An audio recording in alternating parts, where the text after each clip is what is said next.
Welcome to the August 9th meeting of the Town of Hadley Select Board. We have one Select Board member on vacation, and then another Select Board member who has either not arrived yet or won't be attending, and I believe the Finance Committee, are you posted for this tonight? Yes. Okay. So first order of business is we have a consent agenda, and on the consent agenda, we have a request for a live entertainment permit for the tap room, which is located at 1 Mill Valley Road. And David, do we have warrants to approve here? They're not listed.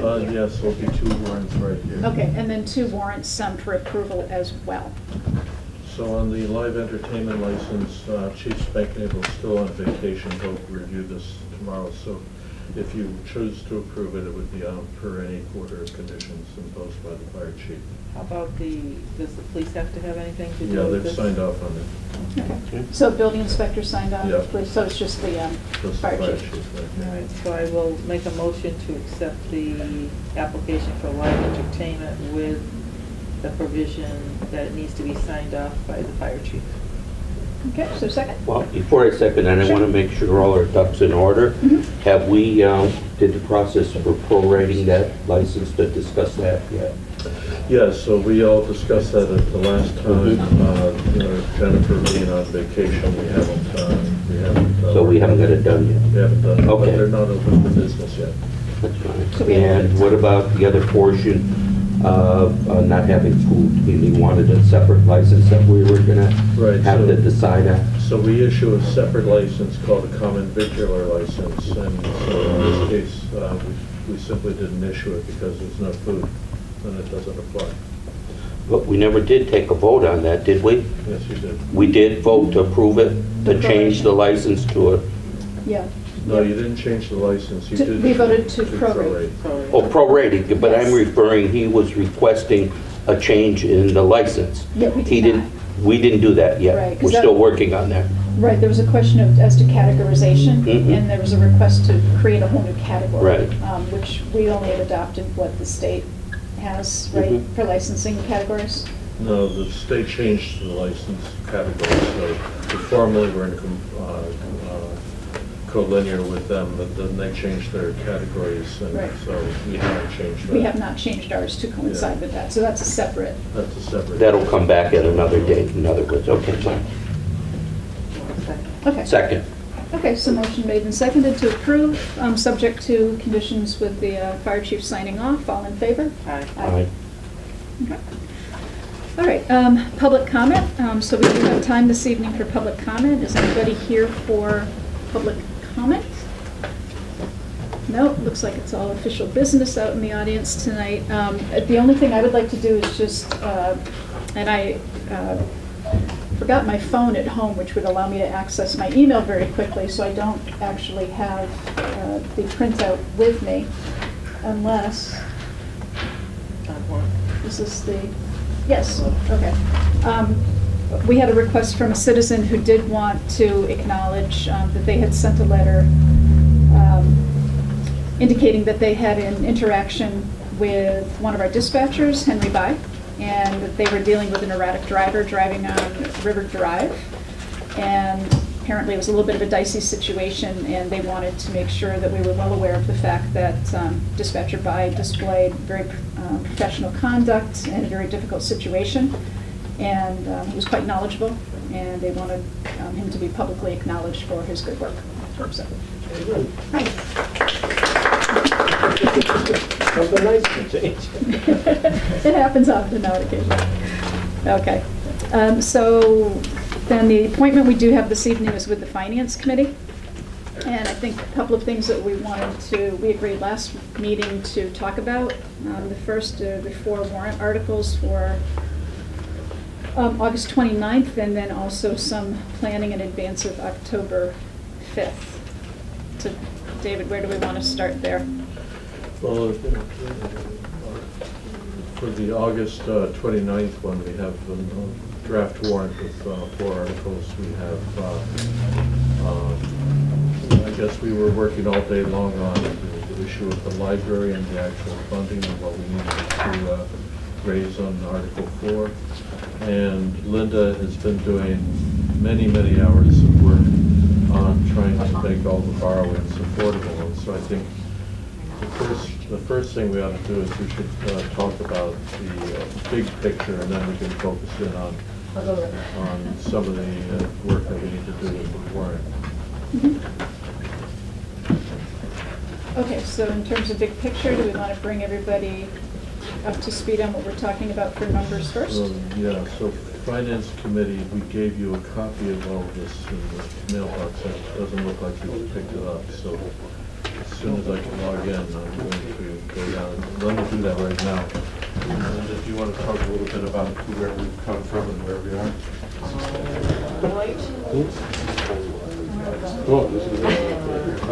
Thank you.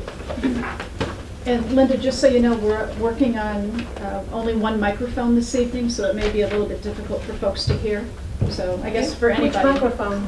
This one it's over here. Oh, okay. So just try to speak up as much as possible. Okay. Right, we had, where we started last fall, about a year ago, before we went to the fall town meeting and had the elections in January, we had quite a bit of additional articles to vote on at that time, and two building projects that were being voted on at that time, the fire station and the senior center, and many capital projects, and many other capital items such as trucks, police, cars, cruisers, really school bus, things for everyone really to try and get it in, and so that we could have a good idea of what the picture was at that time going forward. And again, so that we would have a good idea of where we were going forward and not just seeing past that immediate meeting. We also put into the picture a cost for the library, because we knew that would be coming up in the next year if they received their grant. And at that time, we put, with the help of David Eisenthal at Unibank, and David and I and all of us working on what was needed, we were able to present at town meeting a graph which would show the increase over current levels for debt exclusion override. And I think people watched that, they remember a graph that had us going up by $95 over the current financing in the first year. It would stay at that level for about 5 years, and then it would start to drift down again, where we make room for other projects would kick in at that time. We had some flexibility in how that would be, but the idea of the select board had a number of scenarios at that time and chose the one which, rather than go up, that we had an even predictable amount, that it went up $95 and then stayed there for a few years and then drifted back down. When we had the additional items come on at select board meetings this year, and then now it's coming on this warrant, we had an additional $1.8 million to factor in for the senior center.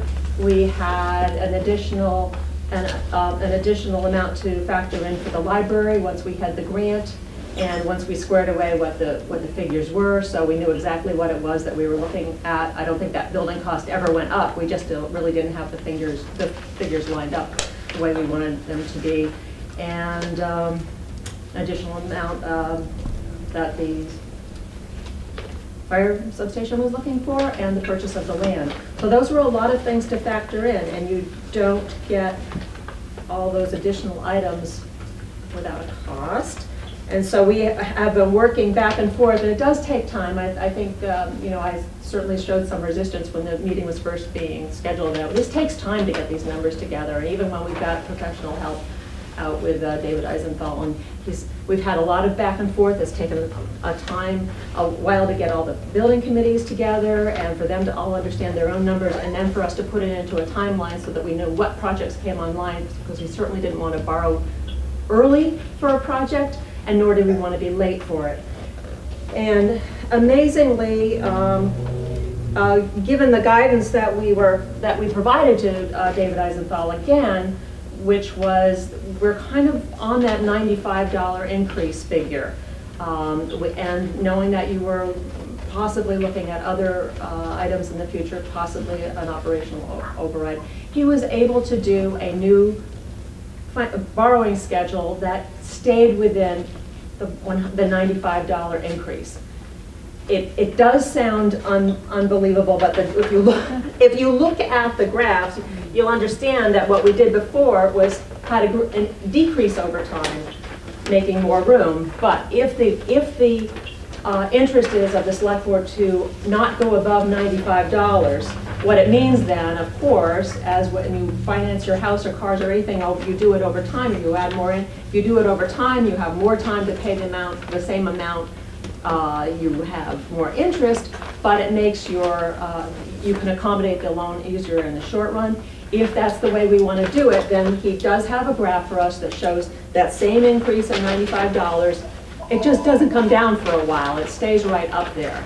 And that's including all of the projects. It does not include 800, it includes only 400,000 for the fire, because we were talking about, the fire substation, because we were talking about that $800,000 increase was for a piece of property, and if we bought land instead, it would really only be a net $400,000 increase. So we went back and forth on this many times, and we think we have everything included. So that is a way that we could do it if you were interested.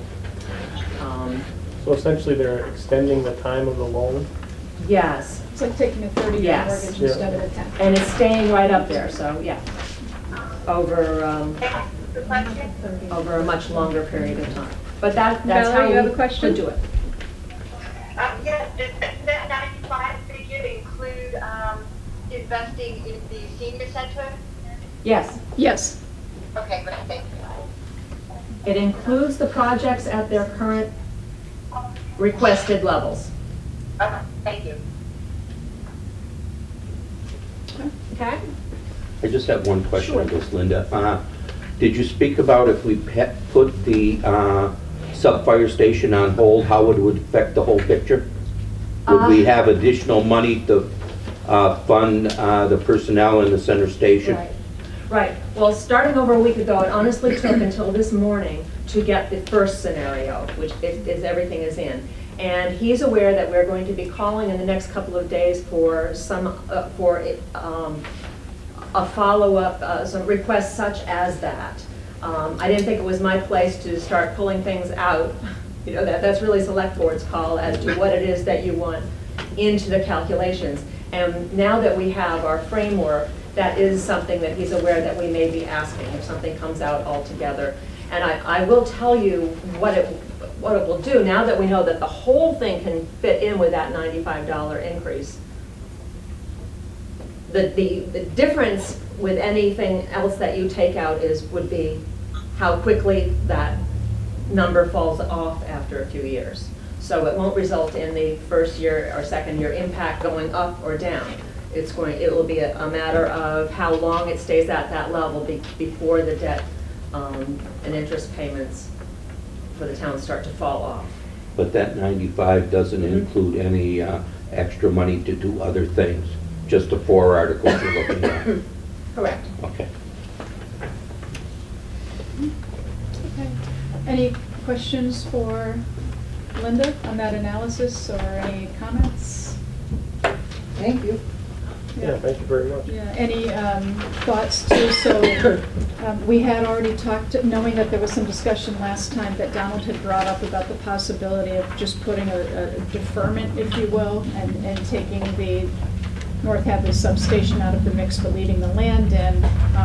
Linda, you had that on your list to ask the financial advisor to work with you on that possibility. Are there any other scenarios that need to be contemplated at this point, David? One of the things, and Linda and I have talked about this, one of the things that we're concerned about, we can do it within the $95, but in the previous, what we presented to you last year showed that there was going to be a drop-off, and we thought that we could add more projects that we need going down the road. And that there would be an opportunity, and we hadn't done the fine-grained analysis, but there was at least the opportunity that we could keep that $95 increase level for a new highway garage and improvements to the schools and other kinds of we would be borrowing, that we expected that we would be borrowing for, and that we saw coming up in the capital plan. Now we don't have that capacity under this scenario. Now this assumes everything passes. It assumes 5% interest on the borrowing, And there are other opportunities that we can do to make things happen. But given the plan that we're presenting to you right now, there's no capacity for a long time for other projects. So any additional projects down the road would wind up in another override that would indeed increase the taxes. Right. Linda? One other thing I'd like to put out, we did use the 5% for the bond, not for the bands in the first few years. Mm-hmm. And when you're borrowing $13–14 million, the difference between 5% or 3%, it makes a large difference. And so this is on the outside, this is on the high side. And This I is know on the conservative side. yes, we hope and we expect that it's going to be something less than 5%, in which case it would start opening up some more of that capacity again, but it's something we just don't know at this time. And I do want to say one more time, because it always sounds so not credible that we do this for $95. We're not doing this for $95. We're doing this for a $95 increase on the average household per year, $95 above the 2017 level that we were paying on debt exclusion, covered by our debt exclusion override. So this is an increase, and then we would stay at that on the assumption that the town was already paying a certain level. Could they pay $95 more? They did say yes, and now we have kept it at that level that was accepted once before, with the exception with the provision that it goes on for several years. Jim? What is the average household value that's based on? $308. $313,000. Thank you. Yeah. Over 300,000. Yeah. Amy? You mentioned the rate was that you're talking about the 5%. How about with the rates going up? Is that going to be affected since our market, the rates seem to be going up? So we typically, when we borrow, we're getting rates of around 3%. So. No. But they're fixed, right? They don't fluctuate? I think that's why David Eisenthal, the financial advisor, suggested using 5. And to Linda's point, based on the pace with which the Fed is expected to do anything, and there's not a direct correlation here, Okay. that there isn't an expectation that we're actually, over this time frame, even going to hit that 5, but he wanted to be on the upper end. Good. Are these fixed rate loans or are they variable? Those are fixed rate loans, right, Linda? Right. Once we get a bond, this borrowing is in we're borrowing in 2 different ways. One is, it's called a BAN, B-A-N, which is a bond anticipation note. It's a 1 year or less, but it's a 1-year note. This is short-term borrowing. We do 1 year at a time. And each year we borrow the amount that we need, that exactly what we need for what was purchased that year or to carry us to the next round. We actually got, the first year was 0.74% for the first year note. The one we just took out this June, we did 1.24%. When we got to the fixed rate, which is the equivalent, fixed rate, the bond, once we get to that, is the equivalent of getting into a long-term fixed rate mortgage. Basically, we would do that entire amount for 5%. Why would we switch over to the bond when the BAN rates are so good? Is you can't borrow for 20 years. You can't borrow for a building project for, the BAN notes are limited to 10 years. We have to do that within 10 years, and we need to borrow these for much longer. So we're going to, for the first few years while the construction's happening and we're just spending not the full amount, we are putting the building expenses on BANs and borrowing each year. But at some point we have to make that jump, and at this point it's anticipated for 2021, I believe, is when he has us going into the 5% bond. David? Oh, sorry. Go ahead. Donald? Yeah. You know, I guess my main concern is the articles. If people feel they want them all, they vote for them, you live with the consequences. But my real problem is the 2019 budget. We know what's happening, the Finance Committee knows what's happening. Without a bona fide override in 2019, the taxpayers in this town are no longer going to have the services they've become accustomed to. We're going to be forced possibly with layoffs, maybe in the school, maybe police, fire. And we don't have any wiggle room if we get tied up into this 95 for that long a period of time. You know, if we have a bona fide emergency, we have nowhere to go at that point with our money, unless we take from stabilization or something, you know, to solve the situation. But I'm more concerned about 2019 budget and make sure we do the right thing. That's why I suggested, you know, putting the substation on hold. And it frees up the money, and plus we're getting what the chief wants for personnel, for the fire center station that can protect this town's property and citizens. But you also have to remember that the center station is not equipped or set up to handle a full-time or a day full-time fire department at this point without some type of renovations to it. So that's going to be another thing that's going to come onto the agenda. It's not going to be able to house somebody and the 4 of them and the equipment. Yeah, but we're talking daytime, you just said it. I'm talking We're not daytime providing now. quarters at this point for firefighters to sleep in there at night. But So it- I think we could accommodate them with the center station the way it is. And plus, they're upgrading a lot of things presently, you know? But it's something we possibly can put off. I'm not saying killing the article completely, but bring it back in a more timely fashion when we have the ability to pay for it. Right? And without putting too much of a burden on the taxpayers. And I'm deathly afraid of not getting a bona fide override for 2019 if we put too much pressure on the taxpayers.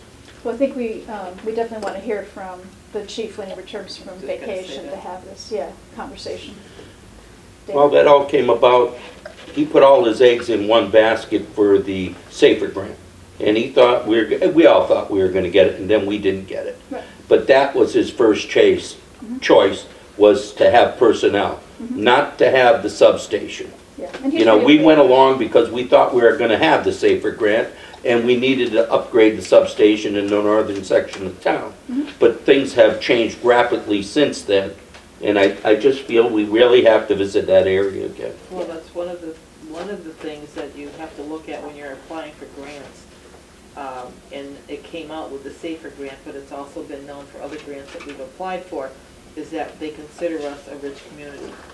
And we have the, AA plus bond rating, so that they're looking at that when you go to apply for grants, and they're not giving it to us for that reason. We just got $3.9 million for Well, I the know, library. for the So library. I'll argue that point till the cows come home. Well, We're still eligible, we can get it if we write the grants properly. we have written the grants, but we haven't been able to get water, sewer. We've applied for a lot of grants over Well, now that we have past the couple of cows years. coming home, let's talk about making the silk purse out of a sow's ear. There we go. This is good stuff. Go milk the cow and see how much money you get. We'll see how that happens. David, you had something? Yeah, I just thought that we would maybe talk a little bit about the graph and what you're looking at there so that you have all the information. She just went over that. Go ahead. Okay, so you'll see that there are actually 2 shaded areas there. There's a dark shaded, and that is debt that we already are paying off, that we've already committed to, that we've already borrowed. Can you hold one up, David, and show what you're talking about?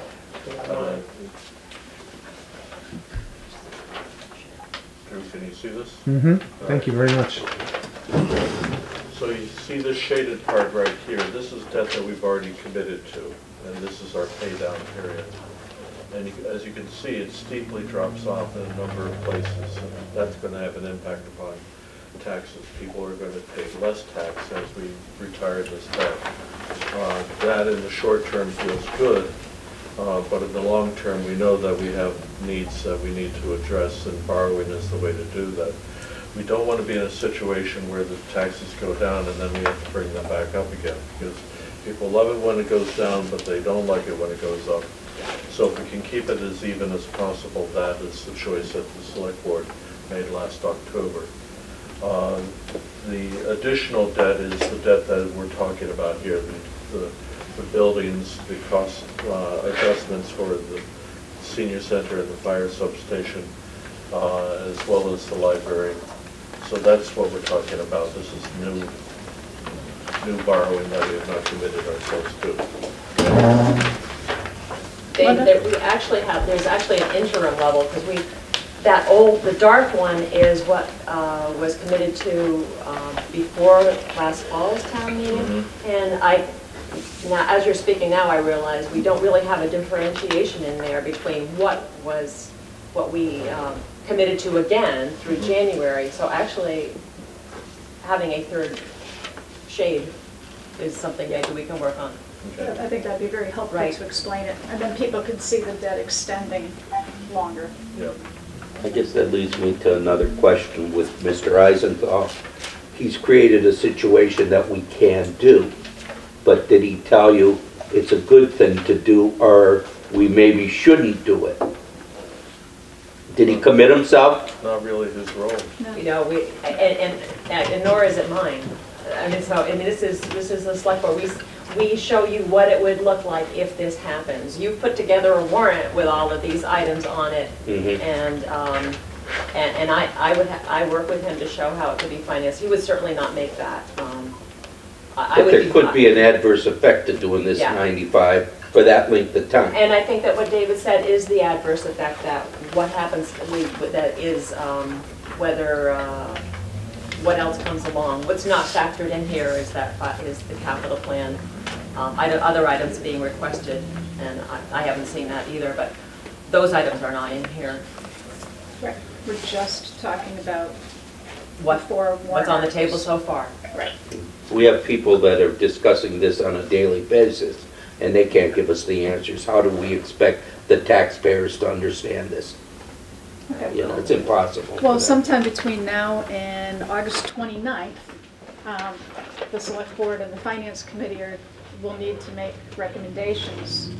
So at least when we're walking into the forum, to be held the week before, right? Yeah, right now we have it scheduled tentatively for the 23rd. Right, so Wednesday the 23rd, there will be a public forum and people will want to know where things stand. So I guess I'd ask everybody to put on their thinking caps between now and next week. And then Linda, as soon as you have that additional schedule from David Eisenthal, could we get that out to everybody? The Finance Committee? And Which additional? well, both actually, either the triple shaded one being one scenario, and then the other scenario that was requested, which would be doing this without the passing of the, Okay, I wasn't sure Hadley. if that's what you were asking Yeah. for, but you are asking for. I think us those to are do the two that. things I've heard. All right. Right? Yeah, initially though, you have to take into consideration, the Finance Committee voted on all these articles like July 25th, and there's been a lot of changes in there. So I'm sure they want to reconsider probably their votes. And I feel really uncomfortable doing any kind of voting with 3 members with 2 missing, Oh, I you know, wasn't tonight, suggesting for sure. tonight. We No, can no, talk no. about them all we want. No, my thought was that we would, next week. Yeah, but Yeah. we're going to need those recommendations, Yeah. probably for the forum, I would think, right? I Which think is that the would be following appropriate for the taxpayer if we Yeah. can do that. Yeah. Anything further from your end, David? If there are any questions, if you could get them to us as soon as possible, that way we have the maximum amount of time to work with Dave Eisenthal and turn this around. Yeah, and I guess, I know Linda mentioned it, but I just want to say, again, sometimes it's not obvious to folks what has to go on behind the scenes. And I just want to give an enormous thank you to Linda, Joan in support of Linda, David Nixon, and David Eisenthal for working through this. I mean, this is actually more complicated stuff than people may think, because there's so many choices that can be made all along the way, and it's impossible to show every iteration. And there's an awful lot of documentation of assumptions. So also thank you to all of the folks involved with the building projects who were able to get good information to Linda so that the sausage could be made. Okay. Well, thank you. When will we have the figure for the library that we're going to use? That's coming up right now. Yep. That's Okay. your next I item didn't know of that. discussion. Okay. Okay. Where, it's not on the Finance Committee doc here. All right, you should have a paper copy of the information is happening so quickly that we have a paper copy of the warrant. And that shows the price of $3.7 million. Yeah, 3,786,292. Could you say that again? 3,786,292. All right, this is information that was conveyed to us last night from the library trustees. And we had multiple conversations with the Department of Revenue on this issue because we wanted to make sure that we had the right number in front of town meeting so that we were not going to somehow make this project not happen, but because we took the wrong choice, out of not knowing. So we talked a lot with Terry Williams, who is our account representative with the Division of Local Assessment, and he said that we only need to borrow the amount that is required from the town. So we've got the state grant, we don't have to borrow the entire amount. We do have to be concerned about cash management. So he said, make sure you borrowed enough so that when you need to pay the contractor, there's enough there, given that the state is going to give us Valid. Hey, you're back. You're back? Yeah. Okay.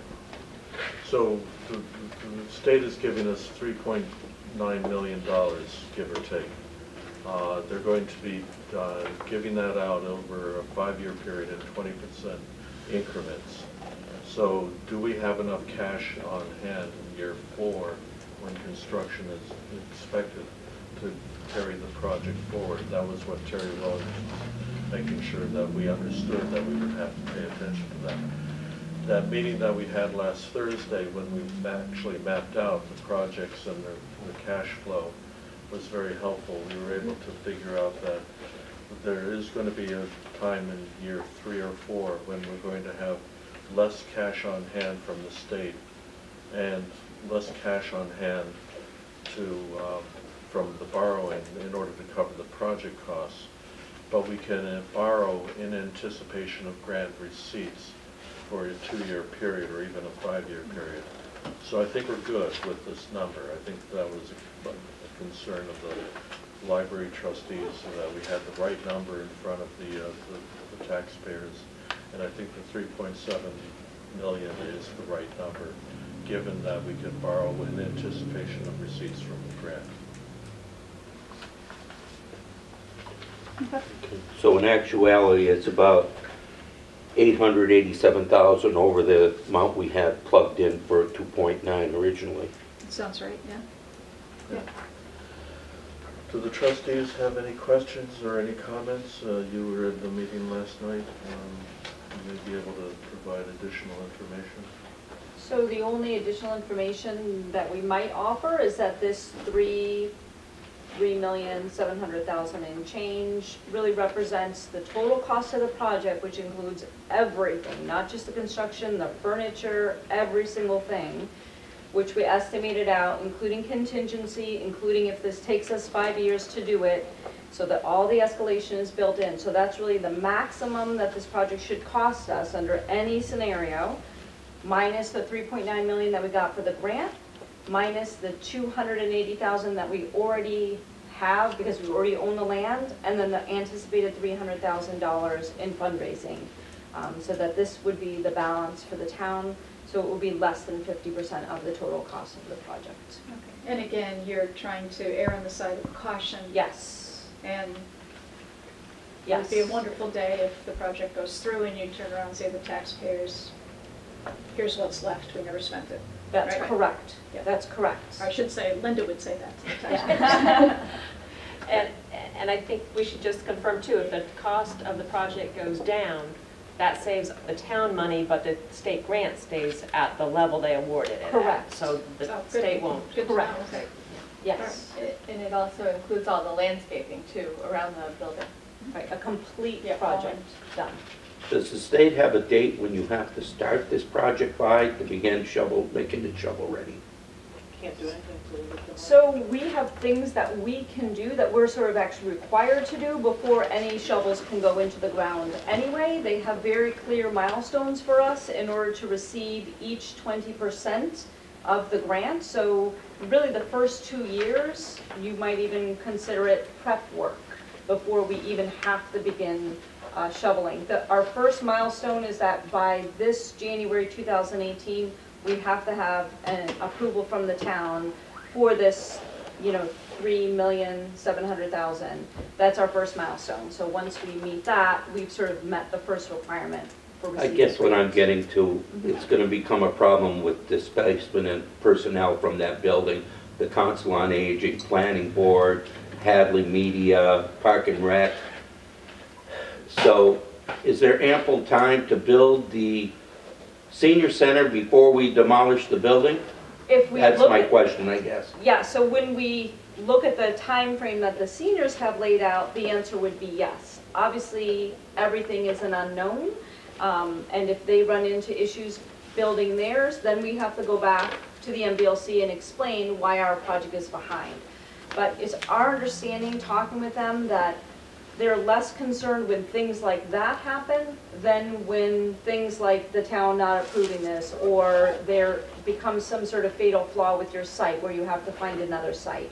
And that's not what we're anticipating. We're just anticipating, potential delay based on somebody else's construction, which is why we've stuck with the 5-year plan and included that escalation cost in the total project cost.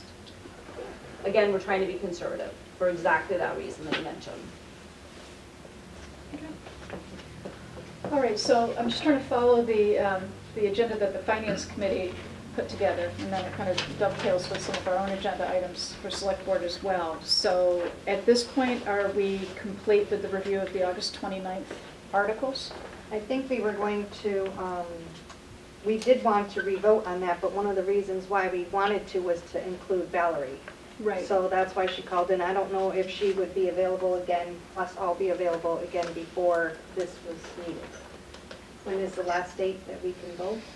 I have to post the warrant this Tuesday coming up, so whatever. So Wait, just two, I have my calendar right here, so give me a date and I can tell you about it. Okay, but we're not, the Select Board, because we're only 3 strong tonight, we're not taking a vote tonight. Yeah, I'm going to ask you to take a vote to, at your convenience, sign the warrant and instruct me to post it. Understood, but I mean, we're not voting on the Select Board position on these articles this evening. I wouldn't expect you to. Right, and so I guess the question to the Finance Committee is should they be expected to, or can they also defer? we have a until meeting next Thursday, week? Right, Yeah. which would be too late. which would be too late. Well, Well, not to make their decision, Yeah. not to vote on we it. can vote to post the, we So don't have to. here's what we're really talking about, is that on Tuesday, I'm going to post a warrant. Mhm. That warrant is going to have words on it. Yes, Right now, most of the words are recommendation pending right. for the Select Board and for the Capital Planning Committee. Mhm. The Finance Committee has already taken their position, and they voted for or against, or they're split down the middle on these articles. So that's what the voters are going to see when they pick up a copy Can of the the warrant. Finance Committee So- vote tonight to revoke their original vote? Yes, they may.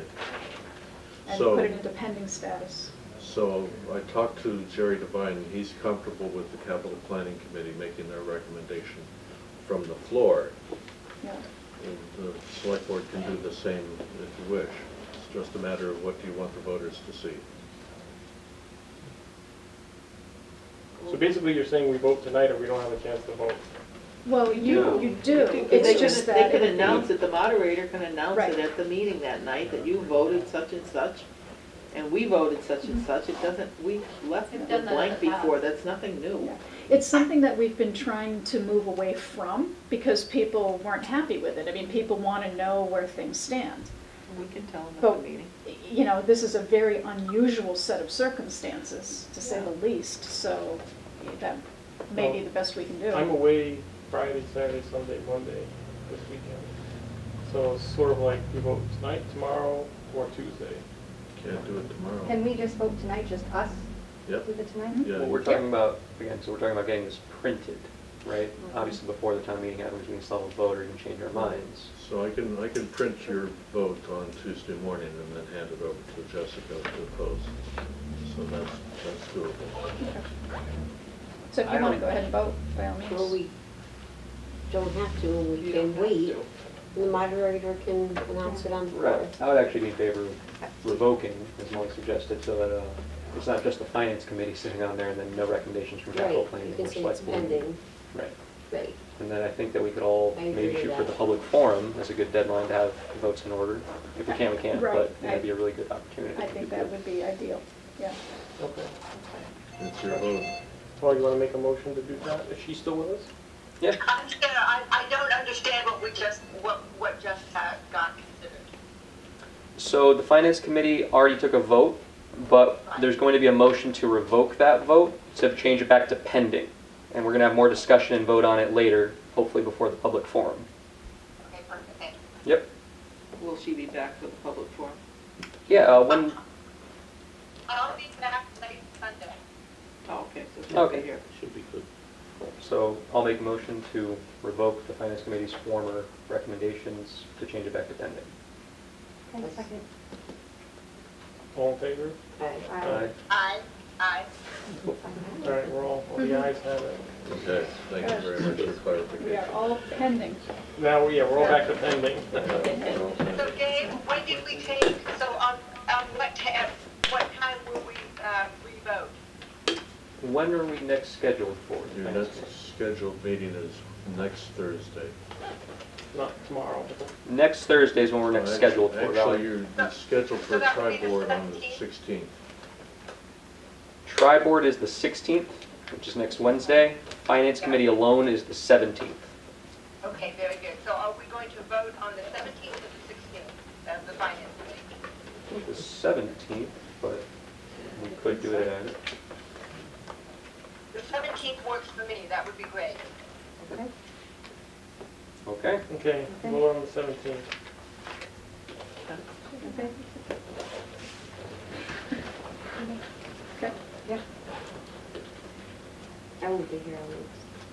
You won't be here on the 17th? Nope. Leaving Uh-oh. 15. It's okay. Well, but the point of the revote was to include Valerie, so if somebody drops off, that's not cricket. Well, You're gone this whole week? I leave here On the 6th, she's pointing to the 16th. and I come back the 27th. Well, Oh, we'll figure it out. Maybe we can FaceTime. Yep. Yeah. So, next on the agenda? Okay.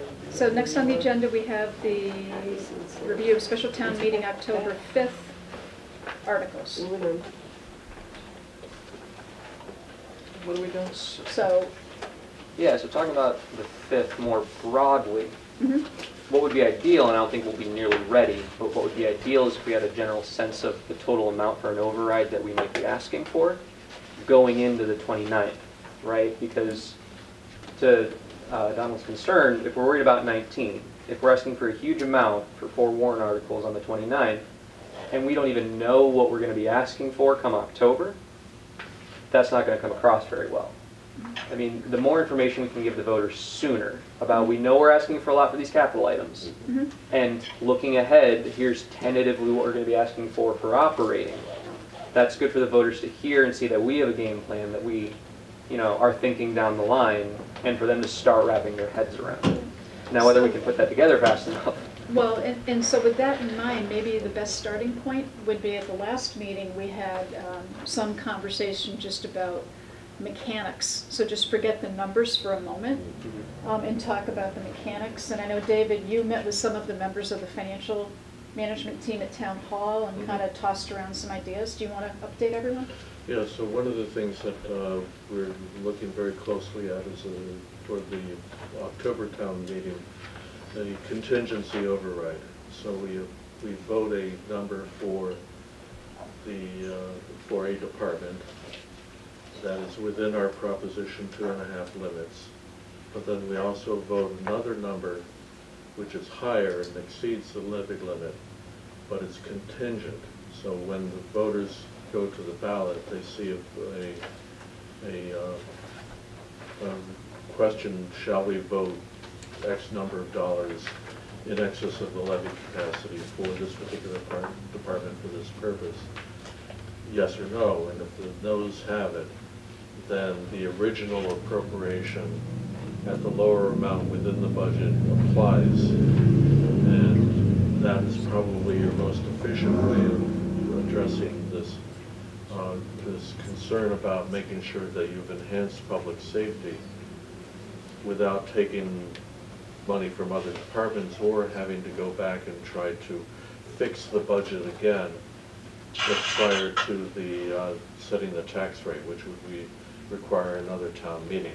So if we take the contingency override vote at the October town meeting, that is both your Plan A and Plan B at the same time. And then you have your debt exclusion vote just prior to Thanksgiving, and then you're setting your tax rate in December, and tax bills go out on time. I think that's where I think our heads are going at this point. So I guess you really confused me now, because for 218, I didn't think we needed an override vote to balance out 218. Now you're saying we possibly, how much are we short? I've never even heard a figure from anything yet. I thought we were going to balance it all with free cash. Well, that's an option. You did adopt a free cash policy, which would mean that you're trying to get off of free cash. Well, but we put 75,000 in there, but if we need that to balance 218 without an override, I'd vote to take it out of there immediately. Well, and that's a discussion that we should have. Yeah. But it still leaves 219, right? Once we have the override, then we're good to go. We're in the clear for, it's permanent. If we can fix 218 separately from 219. That's why I guess I Or we just emphasize fix it. holding back the fire station to free up some of that money so we can do it automatically, Well, and it'll be a permanent override. And then we deal with 219 in the spring, and we start working on it now to inform the people just what we're up against. So I think one of the reasons why we're looking at the contingency override is not only just trying to get it all done before December, but it also gives you the opportunity to start thinking about general override that you can present to the voters at the annual town meeting. Give yourself more time to work through the issues, get a better sense of what 219 looks like. There are some opportunities, there are some challenges to 2019. An opportunity would be that it's an election year, there's usually more promises of money. A challenge would be that there isn't money to promise. We're not quite sure where it's going to go. We don't even have the cherry sheet numbers yet.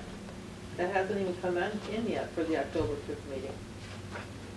We're still grasping at what are we getting back in? I mean, I know you've set a number, and you're pretty definite on it, but we have not gotten the actual number from the state yet. You're talking about the certification? Free cash. Yeah, free cash. So what's coming in from the state? We're waiting for that number. Yeah. So I think we have the cherry sheet by now. Yeah. Yeah, the cherry sheet's been finalized. It's the free cash certification that hasn't happened. It's the free cash certification and the enterprise fund. And free cash is next week, you think you'll have that? You said mid-August? Yes, that's the plan. I want to make a clarification, I guess. For 218, we're not talking about IT or HR. That's 219's budget, right? None of that money is going to be affected in 218 at this time. Well, That's my understanding also. Yeah, I want to make sure I'm on the right wavelength with what I've been hearing all along. So that was the question of in the fall, if we're going to go back, if we're going to ask for any money, are we, again, just in here, we've been talking about public safety, specifically the daytime fire force. We've been talking about human resources and IT. Those are the needs that we've identified, but I think a couple of things. Number one is everybody's committed to making sure that the taxpayers have as much information in front of them as possible before they make this decision. And then, from a timing standpoint, does that then suggest that we need to hold off on those conversations until the spring? Or do we want to try to, grease the skids, so to speak, with a little bit of seed money using free cash come this fall? But I think everybody has to understand this 218 budget, it's only contingent on one fire personnel right now. Yes. Unless something changes drastically to pick up the other three. That's So correct. that's right? That's correct. Yeah. So we need it for the firemen, which is 50,000. I'm just throwing out a figure in the round. Now, what other money are we looking at that could constitute an override? Well, the conversation between the committees has been whether or not we wanted to move forward and try to fund the other fire personnel to round out the workforce that Mike was requesting, and get some money to start dealing with the human resource. And at this point, I don't think it's hiring a person. I think you're talking about whether or not it makes sense to move forward with some project or consulting work, and the same with IT. My own personal opinion, if we go for an override in October, we're dead in the spring on another override to get anything. So these are not additive, okay? So contingency override is a one-off. It's, you're funding it for 1 year, okay? Reverts back to the funding for the levy limit goes back to the previous level after the fiscal year is done. The general override would permanently raise the levy limit. So what are we? So if you're talking about a contingency override, that would give you an opportunity to think more clearly about what you really need for springtime. So are you advocating the contingency for 4 firemen then? That's what it would be? I'm advising you. No, I know, but that's the scenario that would change the picture. Instead of 1, we would need possibly 209,000 to get 4 on at once instead of 1. So your fire chief has come to you and said that I need 4 firefighters. You've given them 1. By the time this is all, the dust all settles, you're going to be hiring in January, so you only need half the money for the additional 3. But that's still, 1 we're figuring on putting in 218. If we do 3, then you have to have the override to pay for it on a regular basis. That's right. Without the override vote in October, you're not going to get the 3 firemen additional. Unless we take the money We just from put other. 1 in. We put 1 in. Already. Yeah, we know 1. The money. But we're worried about the other 3. Right. But that one, I just want to make clear, is in already. So Right, that you're one's in looking already. at 3 For more. 1 year. For For 1 year. 1 year, because For we 1 stole year. it from OPEB effectively. Right. Correct. Yeah. If we didn't get the override, then going forward, we would have to rearrange the current budget to make room for those firemen. I guess have you actually talked and voiced an opinion on an override in October? This is the first I'm hearing of an override in October from anybody. We said Today. our last But I haven't heard it anywhere prior to That's what I've today. been working on that assumption for a while, yeah. But it hasn't been made publicly. I haven't heard it anywhere on TV or here. We've actually been talking about it at our tri-board Yeah, meetings. yeah, we've been talking about Yeah. it. I think We the said word it came up many last times. week. Right. We talked about so much. And that's a last week that we're back at it again tonight. $209,000 figure, roughly? Or what is the figure for 4? 219. 219. That's without benefits, though. We were rounding it to 250. It's from 250? 250 to 260. Yeah, we rounded it to 250 to include the benefits, that's correct. Mhm. The original ask from the fire chief was 219, but he didn't have that all worked out for benefits and everything else. And I guess it leads me to ask, what else goes into that 250 on a contingency? Anything else for a contingency override, or just the... Right now, we're just talking about the fire department. And that's it right now, there's nothing else Right, that number would brought have to into the go up mix. if you wanted to bring other things into the mix. Yeah, you've underfunded your contribution to OPEB, so that would have to be adjusted upwards by about 50,000. If we wanted to stay at 267 roughly, like last year. Right. Right. Somewhere in that ballpark. If you want to continue your march towards putting that to bed. So right now, we're leaving the 75,000 in free cash. We haven't made a decision about that 75,000 as of yet either, No, you right? haven't. We haven't. No, because you It's actually don't even know October what the 5th. free cash number is until next week. We don't have it yet. So that's what I actually the just point of said it. 10 minutes ago. Okay, so just to try to move, Lord. or at least turn the ball on this other side, I don't know if we can get it rolling, but That's why it's important. I think that, you know, we're at a point where we have to decide how committed are we to increasing, we keep calling it the pie, do we want to increase the pie to fund anything additional this fall? And then if the answer to that is yes, then there are a couple of ways to skin that, you know, to attack that. David has just offered one of those ways. There are other ways, but that would be the least painful and confusing way, believe it or not, for the voters. to do a contingent override and then come back to it in spring. The other thing we can do would be to commit to these additional costs that are not currently included in the FY18 budget and not ask the taxpayers for an override, which means that we would have to find other funding sources, which might come through in the form of cost reductions in the existing fiscal year budget, or, you know, robbing Peter to pay Paul from stabilization or something. So those are kind of the two things on the table. If the answer is that we're comfortable holding off and not funding the additional fire personnel, or human resources, or IT, or anything else we've talked about, then we put ourselves on a path to have an override discussion, potentially, or again, we're giving ourselves time until the spring town meeting, when we can have had more robust discussions about possible cost reductions, combinations thereof, whatever. But at some point, we have to decide where it's either a go or a no-go on trying to add the personnel this fall. So we have to then decide how we're going to balance that against safety. Chief tells me that he's already in an emergency situation with this fire department, the way it is. Number one, we tossed out the number of 250. We've said it, we don't know what our numbers are. In order to add this to the budget, it has to be an increase in the general fund. You're not going to put this in on a temporary basis and then go back a year later and say, okay, you're being cut again.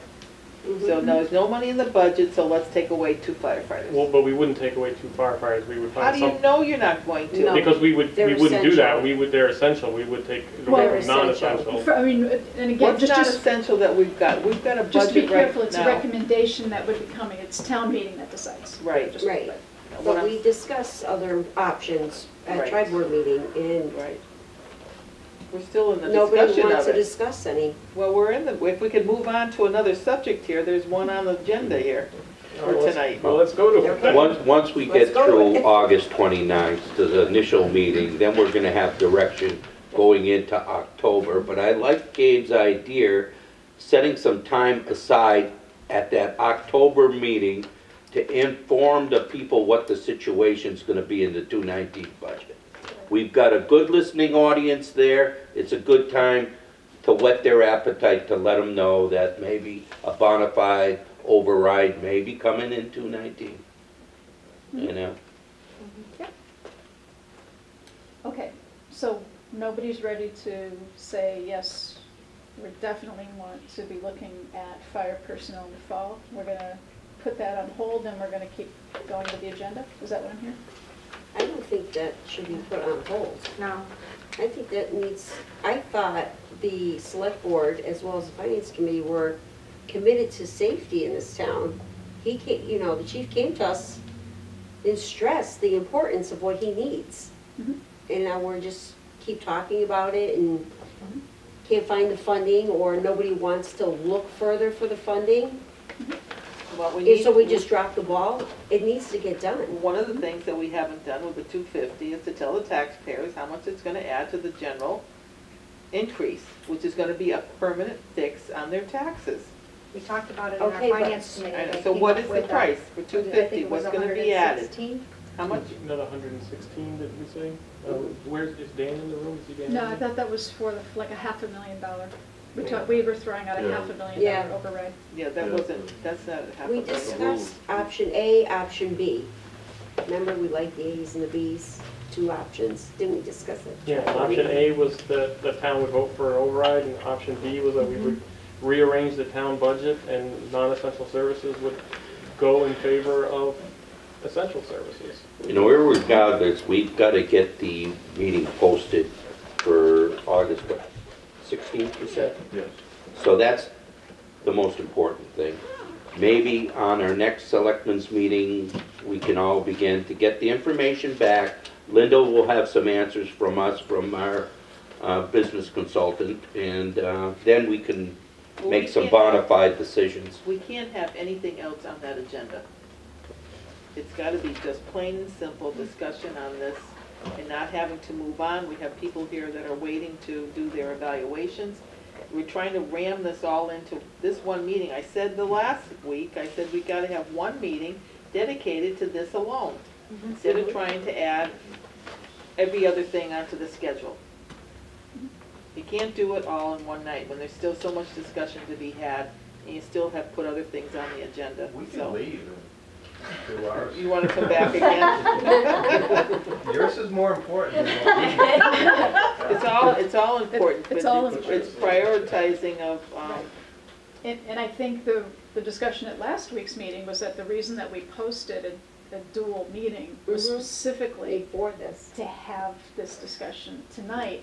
Mm-hmm. I think it's very clear that we need to continue this discussion into next week. I'm more than happy to make that a dedicated meeting for that purpose. Next But at Wednesday. some point, we have to take a stand, and I don't know what more information we're gonna have between now and then, that we're not, but the first decision point is, are we committed to funding additional safety personnel this fall, or are we willing to wait?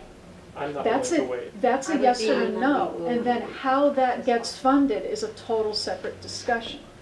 I thought that's the path we were going on. That's Right, right. that's the I'm path trying- the finance committee thought we were going Yeah. on. Yeah. That's the assumption then, yes. That we need to get those firemen in as soon as possible. Right. So if, and I'm just asking, so if the rest of the select board, again, I'm not trying to force anybody to do anything they're uncomfortable doing, but it has to be done at some point. I mean, that decision has to be made, and the sooner it gets made. I was on that roller coaster. Okay, well, and I thought certainly that's on what roller we coaster. stated last, at the tri-board meeting, Yeah. and the meeting before that too. So Donald, are you willing to take a position How just many on that meetings would we question keep right going? now? Adding fire personnel in the fall, or being willing to wait? If you think it's imperative we do so, or if we can wait to the 16th till we have our other members, I'd feel more comfortable with that. But if you think we have to do it tonight, I'll go with what you're saying. Well, they were here at the tri-board meeting when we were all under the understanding that it was important to us, to all of us, and that we were gonna be moving forward with it. So it was discussed last week. And right before last town meeting, that was mentioned that it was going to be a priority Right. once that town meeting was done with. And now we're already up against the next two. Talked about it 2 years ago. Yeah, so, yeah, What and we do my, best. I will say, I guess if we're gonna talk about it, I would probably end up voting no, because I don't wanna add any more money to this $95 that we have already. Without having the other mechanism. I stated my piece 2 weeks ago, how I felt, and, you know, and I probably wouldn't even vote for an override on October of any sort. To put it on the ballot for an override at this point, because I know I'm gonna have to vote for one in April. and so, I mean, I'll just say, my position on it is, I do think that we need to move forward and add these personnel. I do think it's a safety issue, but my position would be very clear that, in my mind, the pulling the trigger, so to speak, on the actual hiring of the individuals would be highly dependent on a staffing plan that we could get our arms wrapped around, presented to us by the fire chief, saying exactly what he was going to do with those people and when, and what the training plan would be. I mean, I wouldn't want to vote for money and then not have a plan and actually bringing them on board. So that, to me, would be an integral part of it, but certainly he's been saying loud and clear that, I mean, the potential for burnout and the fact that we have a call force right now supporting this town keeps me up at night. So that's just Ryan. Forgive me, because it was right around when I just came on the finance committee, but I thought we had that breakdown from the chief about the exact personnel he needed, down to the titles that they were going to have and their exact salaries. So I'm wondering what other breakdown could An you provide implementation us? plan. I mean, it's one thing to put a chart together and say this is what the folks are going to do, but then you also want to know what do they need for training, how much is all of that going to cost when you bring people on. And Donald's asking, or somebody was asking questions about the building. You know, what does that mean for the building? Is that all set? So I mean, it's really the implementation side of it. So here's the design, but here's how I'm going to implement, and I want to hear that from him. Gotcha. I know Because I was a little initially he bit said- surprised at, you know, the recent hire, the direction that he went in with that, and I just want to understand better the rest of the personnel. I know the chief initially said, ideally, he'd like to have 4, but staffing levels could work with 3 if he had to. So, Yep, he did say that, but he definitely preferred the more. but he did prefer, that's ideal. But not all situations are ideal right now. Well, it sounds like we need to have, it would be prudent to have the chief present next Wednesday, right? I think so. Okay. I just don't want to see it held up because we're trying to do IT and HR. Yeah. And, you know, I think this is too important to push off because we want to add those things to the list. Okay, so it sounds then that we need a full complement of the select board, that you know where everybody here stands at the moment, and we're going to have to continue this discussion in a very focused way next Wednesday. I don't think the school's going to have much input because they're pretty well squared away for 218 in their budget. Yeah. Their concern is going to be 219, so Right. I don't think they're going to take up much time of that meeting. It's these 2 boards. Okay. So we've agreed that next Wednesday, this will be hammered out and nothing else will get put on the agenda except that? And that's for the October 5th meeting. October 5th meeting. In anticipation, since the Finance Committee is meeting on Thursday right after, the Select Board is welcome to join us. I don't know if a number of you would be there. I think it might have to be posted ahead of time. But it might be a better time so we're not keeping people waiting at the Finance Committee meeting. What do we have tentatively on the 16th now for that agenda? Right now, I've got some consent agenda items, but it's a focused discussion with the... Nothing else pending there? Right. If it is, we could put it off to a later date possibly. Right, the only thing we Okay. likely would have been adding would have been, you know, I don't want to say only, because they're important, but performance evaluations. And so we're, again, going to have to be putting off our staff. Actually, we didn't have any scheduled because the 16th was a special called meeting, so your performance evaluation. I asked for it to be just focused on budget and not anything else. That's totally fine with me. That's good. Okay, all right, so that's the plan for next week? Okay. Before we go on, I do But have do we one still other have to thing I vote need to go back, or but post Tonight? when we Is that just later voted in just agenda? now for Or do you want the us to vote special right now? town meeting on the 29th to hold off our votes, one of the reasons I was for that is I did not hear Terry say she was not going to be there. Yeah, I mean, that. I did not catch that. One of the reasons why we decided to do our votes again was to include Valerie so that all 5 of us could have a vote. Right, so it's not fair to just exchange one member for another. We need to have the vote when all can be present. I almost rather have, if this is the only time that we can do it where all 5 of us would have a say, I would prefer to do it. Do you want to recess and, not recess, but move your meeting into another room and then take those 4 votes?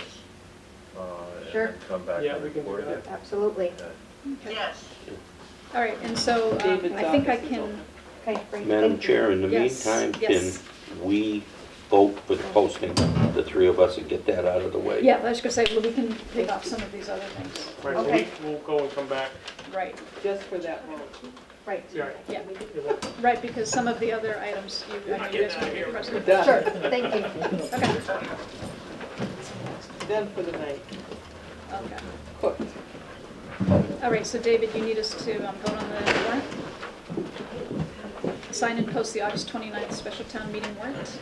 Okay, so the form of the motion I recommend is that to instruct the posting of that you will sign at your convenience and allow the Finance Committee to present on the warrant their recommendations and then to post that warrant.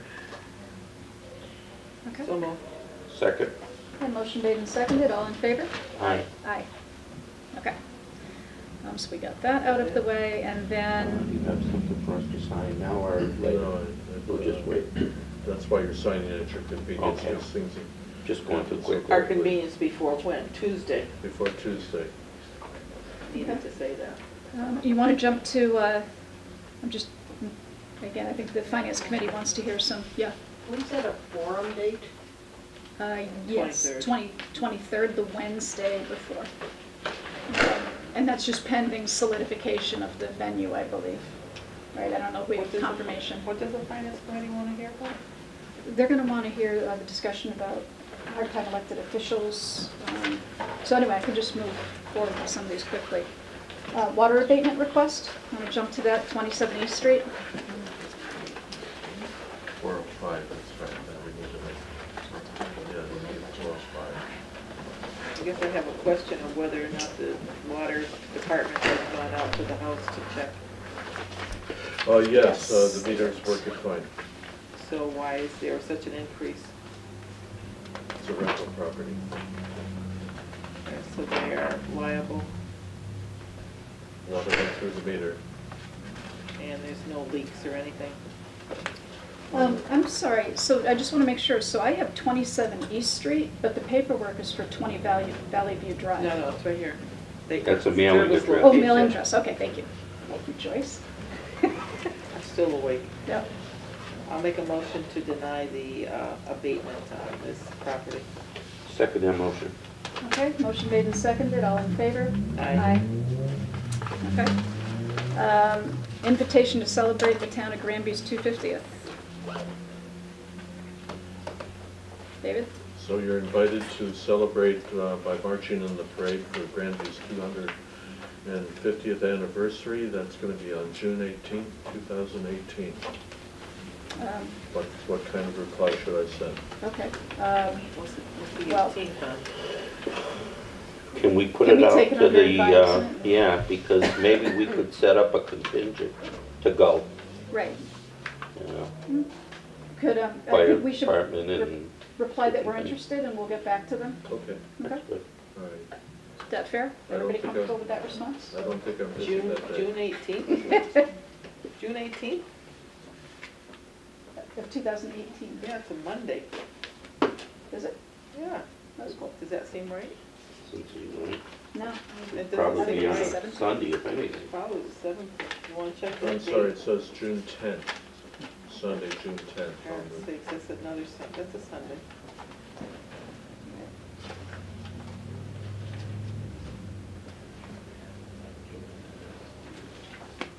Okay. So do we want to get into the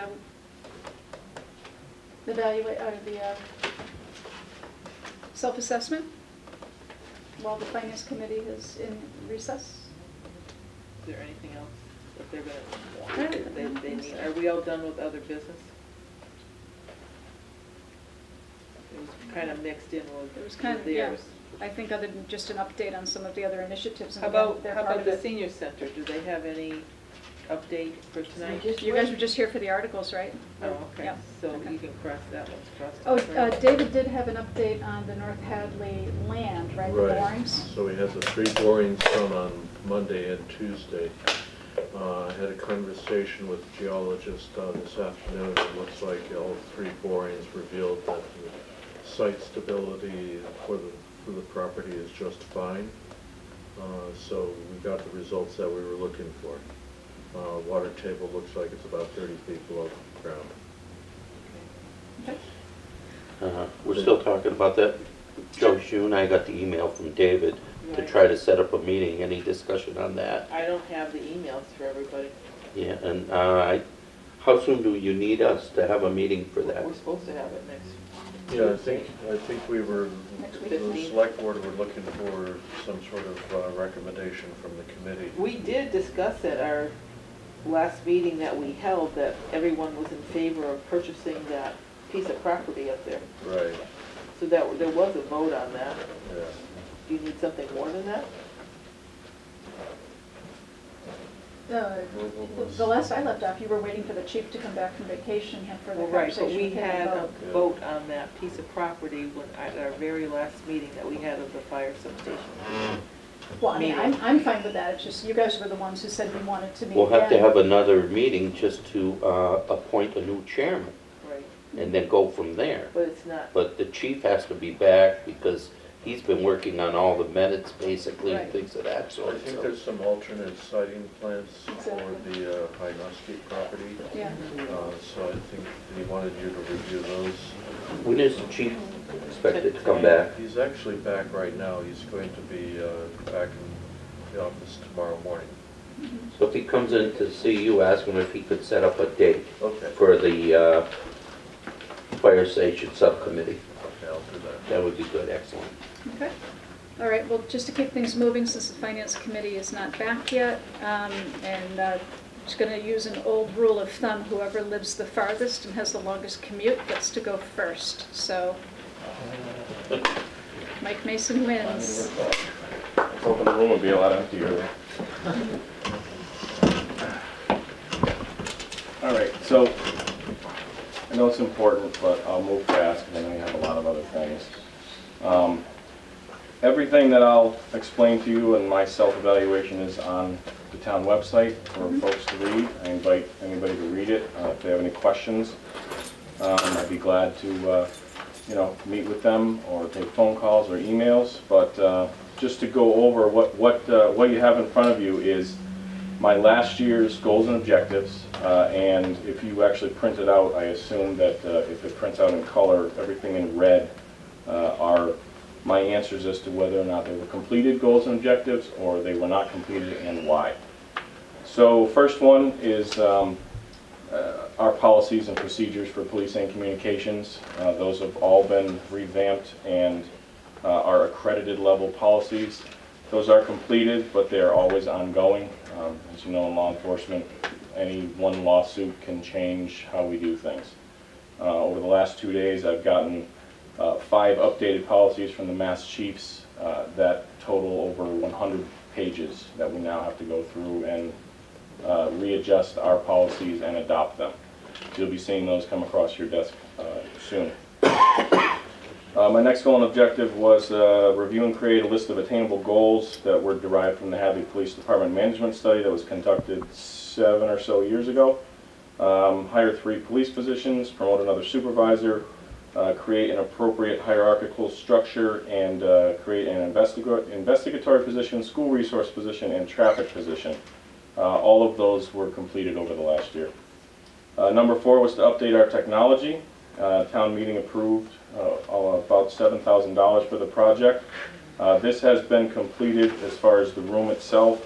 All that's left is to move the equipment up there to get everything running and locked away as is required by federal law. Another goal and objective that we had was, as I said, to promote officers to sergeant, adding additional supervision. This was completed. You folks promoted our sergeants last July, and they completed their probationary periods just a few weeks ago, actually.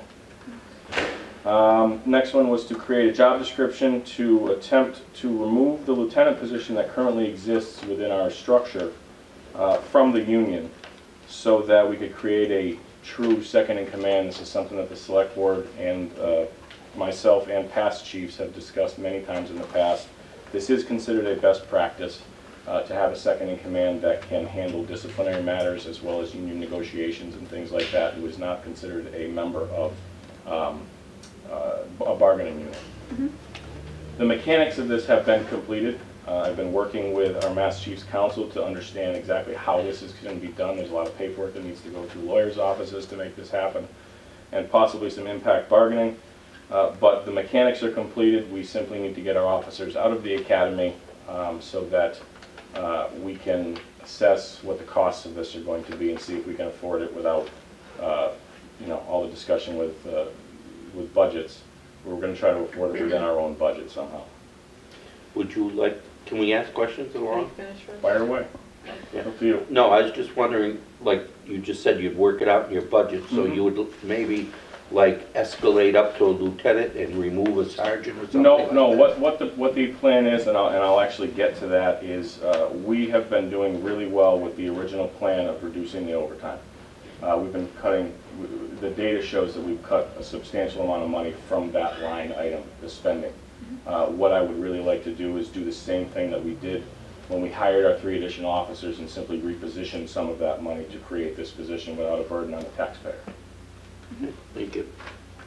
The next one was to create those 3 positions that I spoke about earlier, the detective, school resource officer, and traffic officer. Those have all been completed, and we actually added an additional officer, additional specialized officer for a community liaison to build the bridges between the police department and the community a little bit stronger. Another one was to investigate and possibly implement a change to 12-hour shifts. This wasn't met with a lot of favor from the officers when we began to discuss it. There's a lot of things that have to change, a lot of things that have to fall into place for this. I decided fairly quickly that the benefits of this just did not outweigh the negatives, and it really would have hurt morale significantly to make this change. It is still a consideration, but as of right now, it's going to go on the back burner. What we found with that, with the 12-hour shifts, is that if somebody calls out, you've got 12 hour to fill. You've got a 12-hour to fill. Yeah. So. No, with nursing, yeah. Yeah. Yep. So it's about the same. Yeah. You only have to hire 2 people for that 1 day of shift, Yeah. which is really nice. Which is exactly what we were looking at. Certainly, if someone calls out, and certainly. You essentially gain an additional officer if you switch to 12-hour shifts, but like I said, the burden it's going to put on not only scheduling but also the people who are working those 12-hour shifts. It's just at this point not worth the risk. Another goal and objective was to create a grant writing position with a job description. This is completed. Needs to be readdressed slightly. The folks that we had identified as our grant writers have left the agency for other departments. We have another young officer who has taken to this like it's second nature to him. He's in the academy right now, and we intend on sending him to every possible grant class we can find when he gets out. He has written, before he went to the academy, he has written and worked on grants that accumulated over $30,000 for our agency. We were able to buy laptops, computers, monitors, things that we would have had to ask for in capital, but we don't have to. And these are annual grants that he can apply for us every single year, so that knocks 30 grand off of any request we would have for capital. So it's a huge, huge benefit to us. And the last one was leasing cruisers. As most people know, depending on how many cars you buy at a time, your interest rate is better or it's worse. We don't buy 5 to 10 cars a year like a city like Springfield or Chicopee would do. The interest rates, in looking at the numbers as of right now, the interest rates are just not worth leasing cars when you only buy 1 or 2 cars, every other year. That's what we're looking at right now, so we've decided to put that aside and continue doing it the way that we're doing it until we decide to try to get it into an operational budget. We'll continue requesting it through capital. And the last thing, it's a really long letter to tell a really short story. Over the last year, as we've discussed in the past, we were able to hire our new officers. We hired them all in January. We were able to get approximately 5 to 5.5 months of data out of whether or not we were going to be successful in our overtime situation. The data shows, just in that short period of time, that with those extra officers on duty and not having to backfill as many shifts because of that, we actually were able to cut 104 overtime shifts within that period, which, using the median overtime rate of the officers, that's a $26,624 cut from our overtime line. And as I said, that's only a 5-month period, and we were short 2 other officers for significant periods of time within that time frame. We had one out on injury, and another one resigned, I believe, and went to another department. So we had multiple months where we were already short 2 extra people. Those people backfilled, and our 4 coming back out of the academy, continuing down this road. I have some predictions, and I'm not quite ready to throw at you. I like data. I'd like to gather a little bit more, but that is my plan. As you'll see in my future goals and objectives, my plan for the future is to parlay that, in a sense, to build on the shortfalls of our agency without, like I said, affecting the taxpayer. We love that about you, too. Yeah. Thank you very much, applauding too. For Yeah. doing that. Thank you very much. How many officers presently are in academy, and what is the future of officers going to the academy? We have, and how is that going to affect your overtime? Okay, so if you read the letter, the second page kind of explains that, and I hope people read it. It's actually flipped, it's in the front, I think. Yeah. We have 4 officers in the academy right now. And to be clear and make sure everybody understands, we are getting killed in overtime. We knew this was going to happen. We prepared for this to happen. We explained that this was going to happen. When they get out, then we're going to revert right back to where we were before they went in. That's when the overtime savings is going to begin. But this is the valley that we have to go through to get to the other side. To answer your second question, Donald, once they return, the next year we'll have to send 2 officers, but that will be like a party compared to what we're going through right now. So the plan is working. The data bears that out, and we're looking forward to getting these 4 folks back and then get those other 2 through, and then off we go. So my goals and objectives that whenever you call me back for that, will show what I'm looking towards for FY19. And also, after having putting them through the academy, they also have to make the commitment to stay here.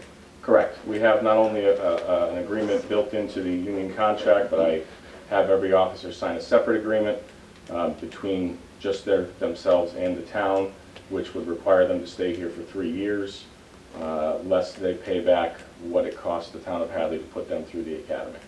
It is, and you'll hear me say this when we go to contract negotiations, it is much cheaper to retain people than it is to replace them. We have to start to focus on retaining these employees. Our insurance trust is contemplating some significant changes which may affect bargaining in the police union contract. Have you been aware of any of that yet from them, and how it might affect us, or it's too early? No, it's too early. Both the police union and the dispatchers union have both been advised. They've been sent letters from David Nixon's office. I have not heard one word of discussion about it as of yet, but my understanding is the plan is to notify them very soon that we'd like to sit down with them and begin negotiations. I'm sure we'll hear something about it at some point. It's nothing stringent, because we did it at the county level, and it's like 6 items, and already the GIC plan has them, and there may be a slight increase in the prescription. Yeah, and that's about it. So I don't think it's anything major. I don't think so, and I'll be quite honest with you. I think it's something that we should, you should discuss with council, because I've been asking other chiefs about it, looking at into their if they have any experience with this, and my understanding is that some of those items are mandated bargaining items, and some of them are not. So, we should probably figure that out before we walk into the room. I always thought I'm sure the officers will want to know as well. They had to go with whatever, because we have bargaining units at the hospital, and they had to go with what the hospital had to offer. Correct. I mean. So we should probably have this conversation another time, because we're going to go down there. Yeah, we don't want to go down that rabbit hole right now. But yeah, you're right. Okay. So if there aren't any further questions for Chief Mason, then the next step in the process is I sent forms out to everybody. We have your feedback. We'll do written performance reviews, bring them together, and present that to you, and then look forward to hearing what your goals are for the coming year. Okay. All right? So, as always, thank you for your hard work, your dedication, and all that good stuff. I appreciate it. Thank you. Thank you. Okay. Building inspector. Good night. Night. Thanks, Tim.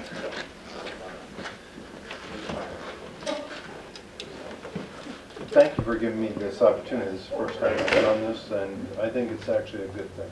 It works a benefit for both. It gets a little bit of word out of what I'm experiencing, what my possible needs are. But certainly one of the requests from the board was to look at the fees, and we did do that.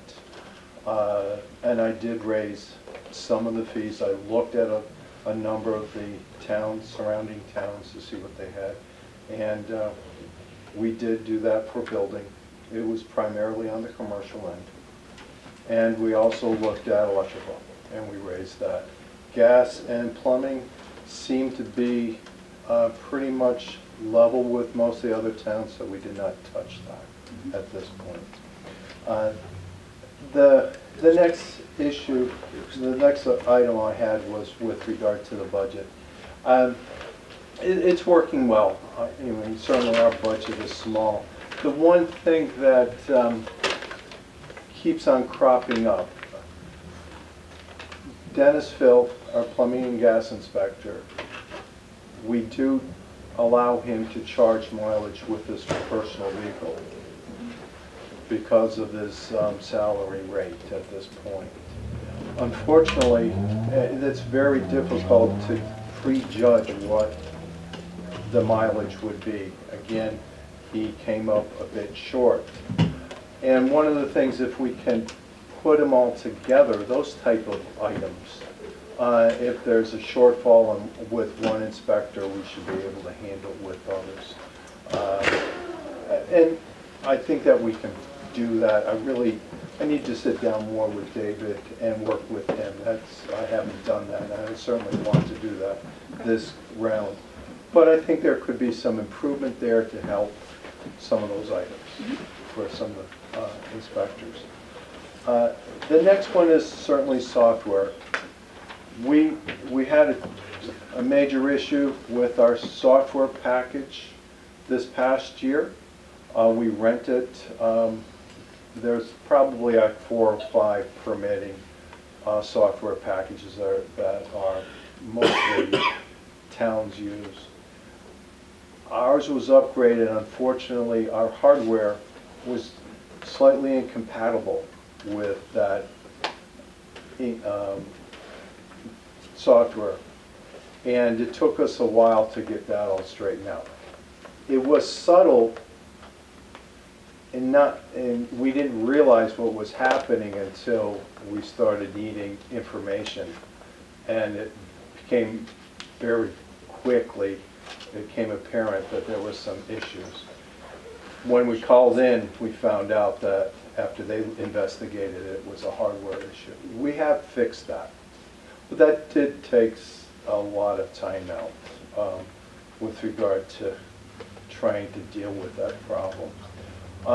So I have kept the existing system, and as you're aware, Northampton is now looking at a complete package, and I had some good conversations with the building commissioner there, and we certainly await the outcome. Getting the bugs out? Yes, yeah. Yes, and he has certainly invited me over when the bugs are worked out to see how things work, and it certainly, I think it'll be a good time and opportunity for Hadley to start looking at that next phase increase of what to do with software. I think there's going to be a lot of advantages to that because we'll be able to do some of the stuff out in the field. One of the disadvantages that we have right now is we push a tremendous amount of paper between the different departments, because what we have to do is get that information out to all the departments in regards to who has and what permits. And that means every single permit is copied multiple times and disseminated out. Creates a lot of time, personnel, and a lot of waste of paper. And the hope is that when we ever get Content management? Yeah, we'll be able to go to that next level. Certainly, there are a lot of advantages for new software packages, and that'll take time. It's just not going to happen, and I understand that, and that's not an issue. And that goes with number 4, the GIS package and everything else with the software. The next issue that we're talking about is, again, software. The planning board is getting a scanner. They're going to start scanning all of their drawings. And as you're aware, there are tens of thousands in my office. And it's going to be a very large and complicated thing. It's not just scanning it, but getting it into the right place. Yeah, indexing it. indexing it is going to be a big effort. I'm actually looking forward to that, because that's going to take a lot of time off of me, because I do get calls from lawyers, from real estate agents, from even the general public, asking for information, which I have in my files, which means that I have to go get it out. If we have it on the website, it's going to be a huge benefit. It's going to take some time out from what I can spend time out in the field. The next item is the full-time secretary, and we've talked about that to some. There's been brief discussions on how that can be implemented, and certainly it is something that the town needs to look at. Weights and measures has worked out extremely well. It's very efficient. The gentleman comes in, he hands everything over to Dee Dee. There's some discussion making sure that everything's there. The money's coming in nicely. He requires it at the very beginning. We do have some overlap with some of them with not having the right amounts, but the checks are forthcoming. So that's been extremely efficient, and it's worked out well. And I did discuss that with David, and he's certainly happy with it, and sounds like we're making a little bit of money on that one, which is a good thing.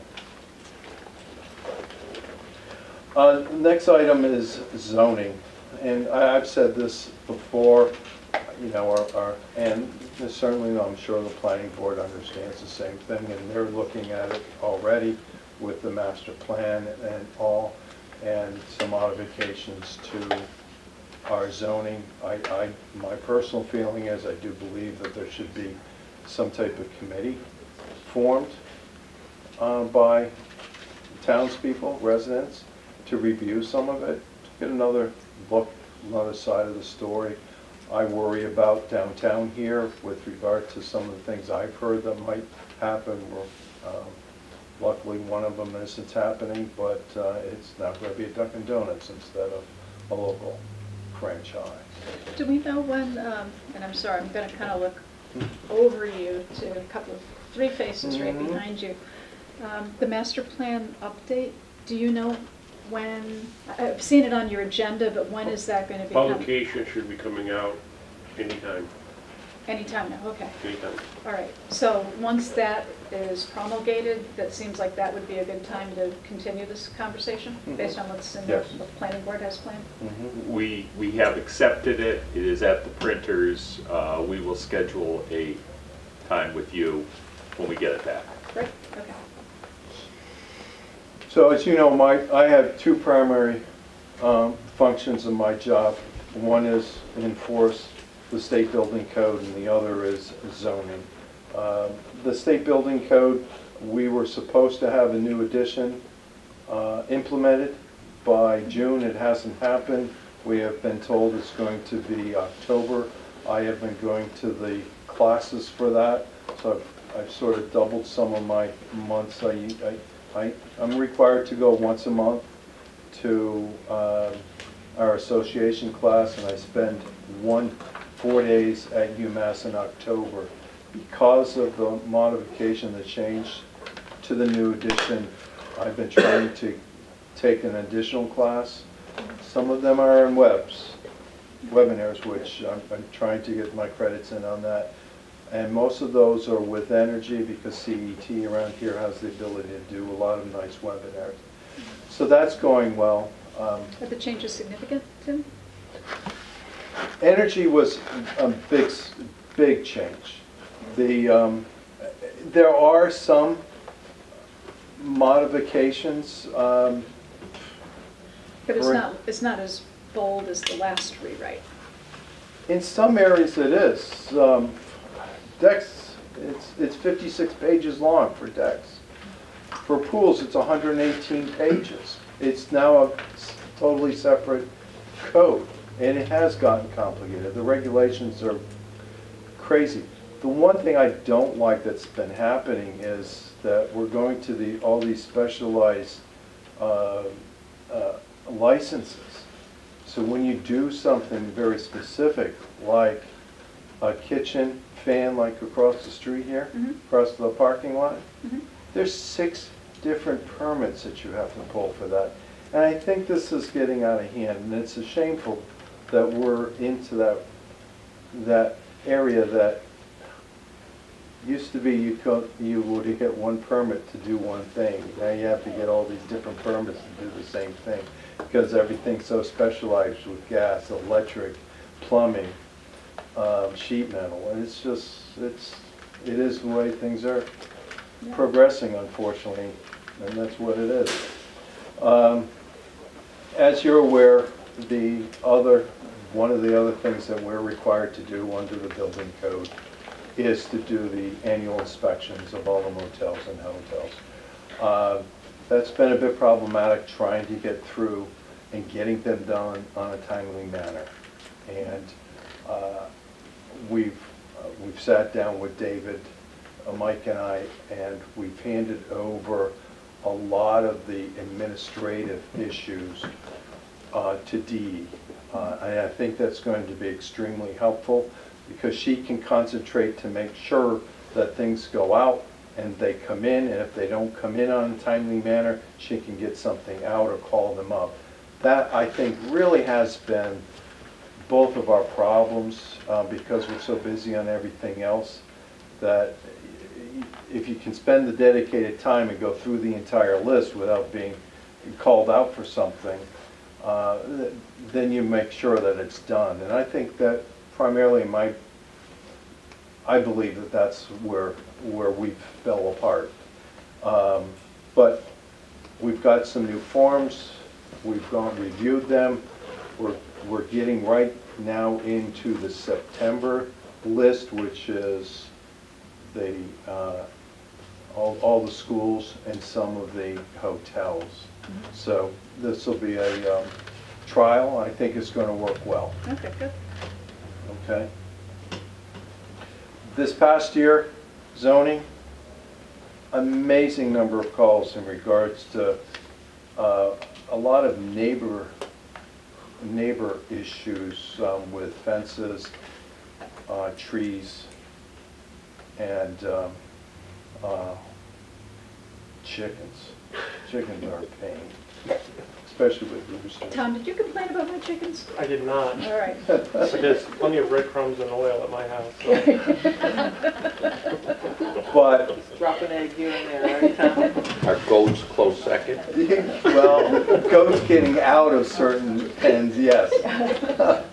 You know, it's always going to be that way, and you know, there's some of the times we can get involved, sometimes we can't. And quite honestly, with zoning, nobody really wins, and we never can make anybody happy.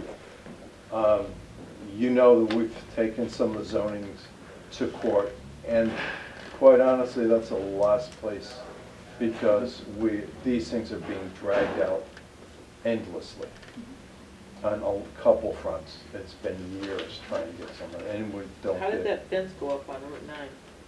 I knew somebody was going to ask that question. Yeah, I was betting waiting on for Donald. something. I That's was waiting always- for the answer here. We asked that question. So this is the week. property that has the junk cars, and it is now, the view from Route 9 is somewhat obstructed by a lovely fence, except the junk cars are still behind it, so that's the property in question. The person that requested that, I would imagine, would be, and I had some conversations with the lawyer for the estate, and this has been going on since 2007. No kidding. And that lawyer is still working on trying to finalize the estate. What's that And got to do with moving the cars, Tim? There's a fine every day. we went to court twice on those cars. And we didn't get any place with them. We had thousands of dollars worth of fines levied on that property, and we could not collect a red cent because they got thrown out. The issue with most of those cars is there was never any titles to them. and they were just tied up in the court procedure. You mean as an asset of the estate as opposed to just metal that can be junked? It's just not, it was just a huge quagmire. That lawyer, again, that lawyer's been trying to close that estate since 2007. We got stuck into that, and we put up thousands of dollars worth of fines there. And I went to court twice, and the last time there was an arrest warrant, and it got thrown out on that. Everything, all those years. The fence went up, I'm sure, because Have a permit? no, it's in the court. I am not going to touch that with a 10-foot pole. I'm not going to go. He's carte blanche on whatever he wants to do at this point. No, because the lawyer is handling it for the state. And he did come in, and we talked about what to do with those cars. He went to the judge and said the town would really like those cars moved from the front. And something needs to be done, because there's a tree growing through one of them. So, I mean, look how long it took. I bet that was over 2 years before he finally got something done. Sometimes we'd love to see things happen, but It's only 10 years. but we got most of the cars out of there, and we got a fence up. We're not looking at all of the problem. It's not that lovely a fence, though. You know what would be helpful, at least from my standpoint, I don't know how these guys agree, but with the enforcement issues, and I'm sure you have X number of them open at any point in time, right, that you're actively dealing with. Having some sort of kind of a regular update to know when things are resolved, what's still outstanding. Maybe it's something we could just talk about. I think that would be. Sure, we can put something together, yeah. Yeah. Because these things just pop up randomly and we have no idea what's going on. So, I mean, to us, they pop up randomly to us. Yeah, we need to discuss, how critical, there's things that happen. Prioritization too. There's makes some sense. things that happen. Find that helpful? Sure. To have something? Can't the police, would the police help declare them abandoned vehicles? And then they could be removed by the police without titles? We looked at that for a while, but again, it's in court with regard to an estate issue.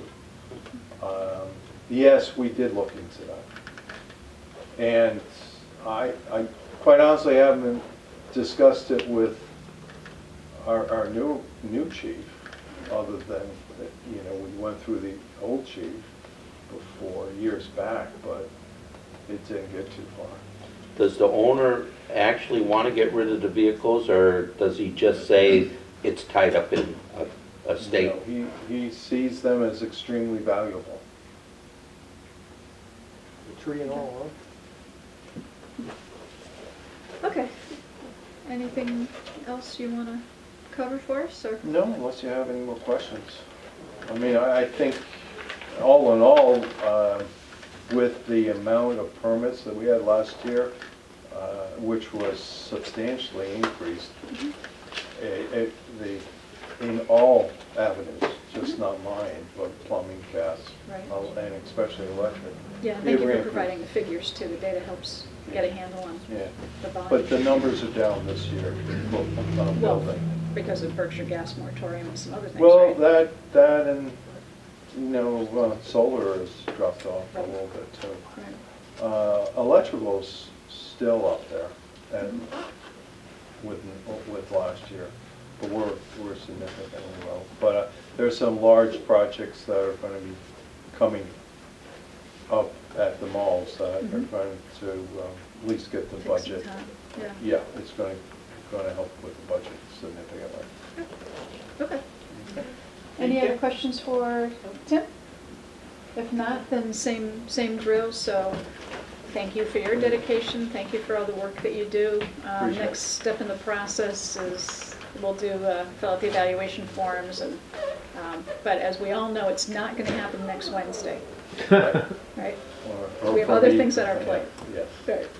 And I know that you guys get calls in regards to certain things out there or what. Feel free to call me. I mean, your ears, you might assume that I might know about it, but some of the stuff I don't, and it would be very helpful. If you hear something out there with regard to some issue, call me. I'll certainly do whatever I can, or give you a background Yeah, the history. on the history about it. Yeah, exactly. And That's there's normally been what a I few do. of those given to Molly. All right, thanks very much, Okay, Tim. thank you. Appreciate it. Okay, so we have the Finance Committee back in the room, and then we have several individuals in the room that I'm positive are here. Well, I shouldn't say that. I believe are here for a particular agenda item. So before we move to that one, just want to make sure everybody's clear. Any information about individual personnel files, any benefits that an individual is taking fall under HIPAA guidelines. So anybody up here, anybody in the room who wants to make a comment or surmise what somebody does or doesn't have for health coverage, we can't talk about it. If anybody wants to volunteer information about themselves, that is their business, correct? Okay, I just want to make sure that we're just careful because we are dealing Oh, with we HIPAA. can talk in generalization, but we can't get into what type of plans Exactly, and nerve that to an individual. are the individuals themselves. Yeah. And throw the flag on the plate if we can. Yes. Okay, so we're ready to throw the Should've brought one flags. with you, I got red a flag. right here. Okay. Okay. Okay, so so just a little bit of a background here. Back in January of 2010, the Select Board at that time was presented with a recommendation from the Finance Committee at that point on a possible cost-saving measure, which would be to eliminate, this is the recommendation back in 2010 from the Finance Committee, was to actually eliminate health coverage for part-time elected officials. If I remember correctly, there was some robust discussion that evening about this topic, and there were a couple of implementation options presented, one of them being to grandfather existing part-time elected officials, and just put a sunset on it for anybody new coming into a part-time elected position. And then the Finance Committee at that point, when the conversation went in that direction, also recommended that sitting individuals be grandfathered, however, with a sunset provision. And at that point, it was recommended that that would be at the end of a 5-year period. The Select Board took a vote that night, and the Select Board decided to grandfather all existing part-time elected officials who are currently collecting health coverage and not to provide any sort of sunset provision. So rolling forward now, we're in calendar year 2017. Some individuals who were part-time elected officials back in 2010 are no longer part-time elected officials. They have, resigned or just not run for re-election. And then there are still a handful of individuals who continue to be grandfathered under that provision. So the reason that it's on the agenda tonight is there was a recommendation from the Finance Committee in the context of our budget discussions about taking another look at this to see whether or not it made sense to come up with an elimination of the benefit or a sunset provision, given the fact that we have some costs that we're trying to fund going into the next cycle here. So I think that kind of brings us, unless anybody wants to chime in with anything else, that's where we're at on this, I believe. Yeah, that's where we're at. Okay. Yeah. The only question I got, everybody the individuals that are here this evening, if somebody can tell me they're all were elected prior to April 1st, 2010, it makes this much simpler. So we don't have anybody that's been elected that is collecting insurance after 2010. That's true. Correct. Okay. Right. Anybody who's currently on it was already an incumbent in an elected position, and they have subsequently run for re-election and been re-elected. And that was the vote that was taken by a previous board January 20th, and it went into effect on April 1st, 2010. So that clarifies that. Right. And so I believe, and I don't have the numbers right in front of me, maybe the Finance Committee does, the cost, the carrying cost of the insurance to the town is just north of $60,000, correct? That's what I understand, yes. All right, so it's somewhere, so that's the amount that we're looking at. And I spoke to our town treasurer, and it's more in the realm of 47. Today, she seemed to think, right? The net, the cost, what Molly said is correct, that the cost is 60,000, but by eliminating it because of other circumstances, it would just be a net savings of 47,000 to the town. Which we can't really talk about without getting into individuals. Yeah. Yeah. So then the other part of the conversation that I recall from 2010, so I'm just going to bring it up just in case anybody wants to talk about it tonight, is the concern that if in fact the health coverage were to be eliminated, would we lose the individuals incumbent in those positions? And if so, what impact, if any, would it have on the town? Right? Because again, I was sitting out there back then, you guys are over here, but... I think that's an important indication to bring up. Say if we had to hire a full-time planner and a full-time health agent, I would say the going price is probably $60,000 at least for each position. So that's $120,000 of expense we would incur if they decided to walk away because they didn't have their insurance. That's a lot of money. So, Donald, just on to that point, the FY17 recommended budget for the Belchertown Planning Board is $97,000. Figures are really off, I guess. So along that line, I mean, I don't think it would be prudent to ignore potential costs. But that said, I have never been a fan of making staffing decisions or structural decisions. I think those decisions need to stand on their own. So when you're developing an organization, I mean, with the planning board, when we did the SWOT analysis, you guys were like jumping up and down screaming, we are going to need a planner here. We're going to need to have that function at some point and bite the bullet, and it will have to be built into future projections. The question becomes one of timing, I think. But again, I want to be careful that we're not, the incentives are going in the wrong direction. I mean, you want to have your organization properly staffed, and you also want to have a proper compensatory system wrapped around that staffing. So we have kind of an interesting situation where it's easy to say that, and I do firmly believe that, but unfortunately that's not the way that things have, you know, kind of evolved over time. So,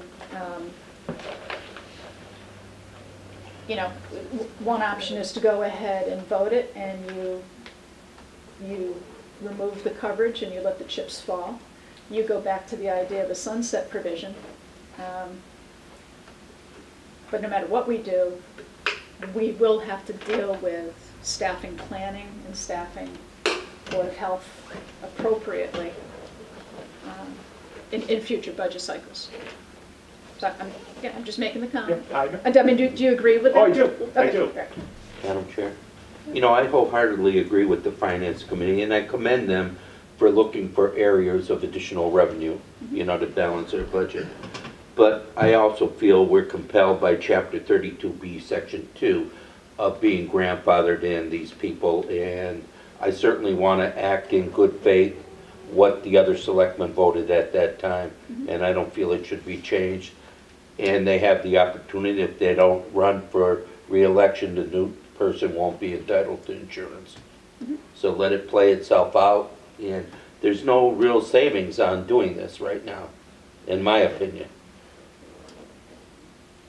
Again, potentially, you have to separating the two. I understand, totally understand your point. And Bill, you wanted? Well, the only point I wanted to make is, yes, everything's connected. And for the planning board, for example, we have a working planning board, meaning we're actually doing the work. We don't have an assistant. We don't have a planning director. So it kind of, you have to look at it as a whole. There's a whole bundle of things that go into running a successful planning department so that we can approve projects that can bring revenue into town. Having said that, I'm completely in favor of a broader discussion looking at staffing levels at various departments and having a plan. You're getting to pieces of it with going with HR, going with IT, but as the SWOT analysis showed, there are other areas that are going to need that assistance. Whether, you know, we're going to need a planning director, and whether it can be outsourced or will have to be a direct hire is something we'll have to talk about.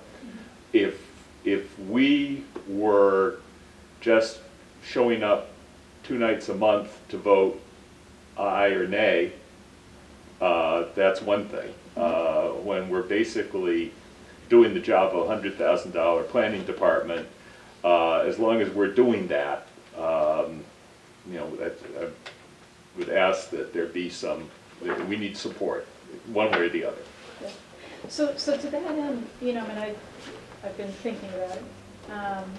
I initially was in favor of just saying, you know, it's been long enough. Town meeting actually overwhelmingly had said, you know, we don't see any reason to continue to do this.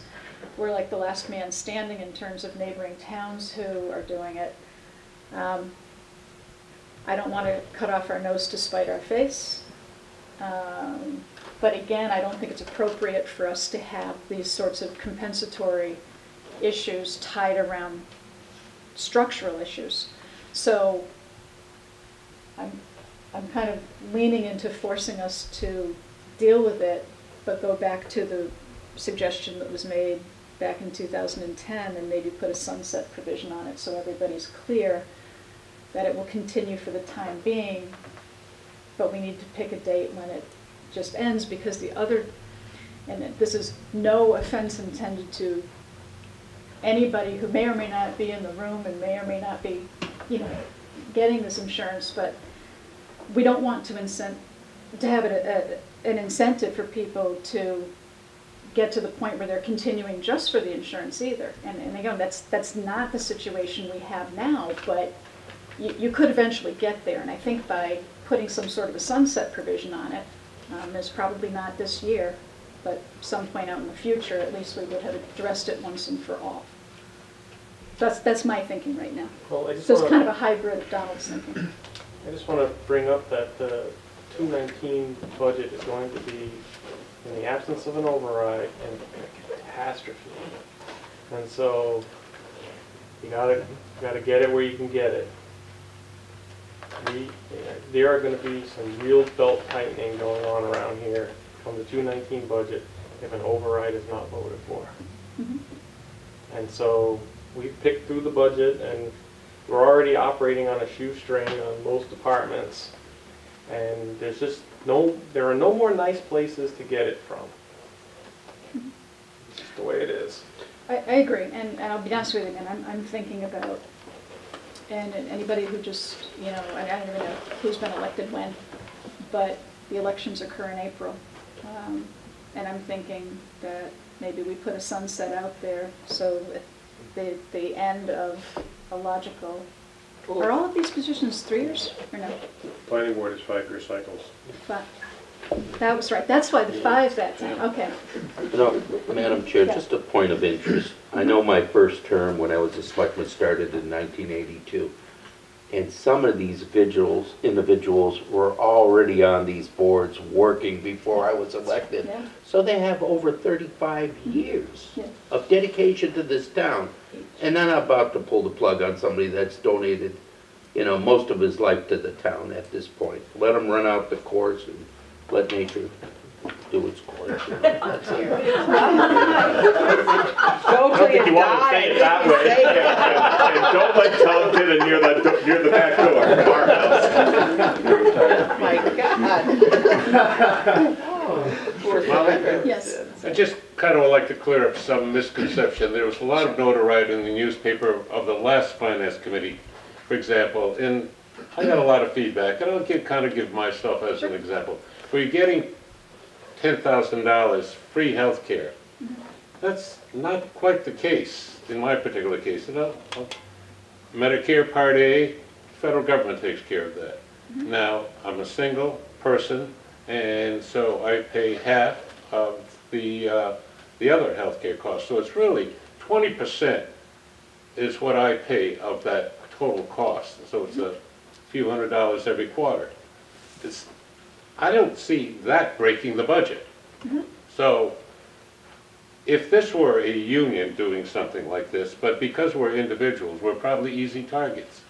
And so I think it's, for a few $100s from my point of view, I don't think you're going to balance the budget or be worried about an override. So, and certainly, it's been 36 years Is that all? on the planning board for something like that. Yeah, and it is a dedication of the way I would like to see the town. So, 46. 46, Joe. I'm 36. I wanted to make myself young. Try to come in So 46.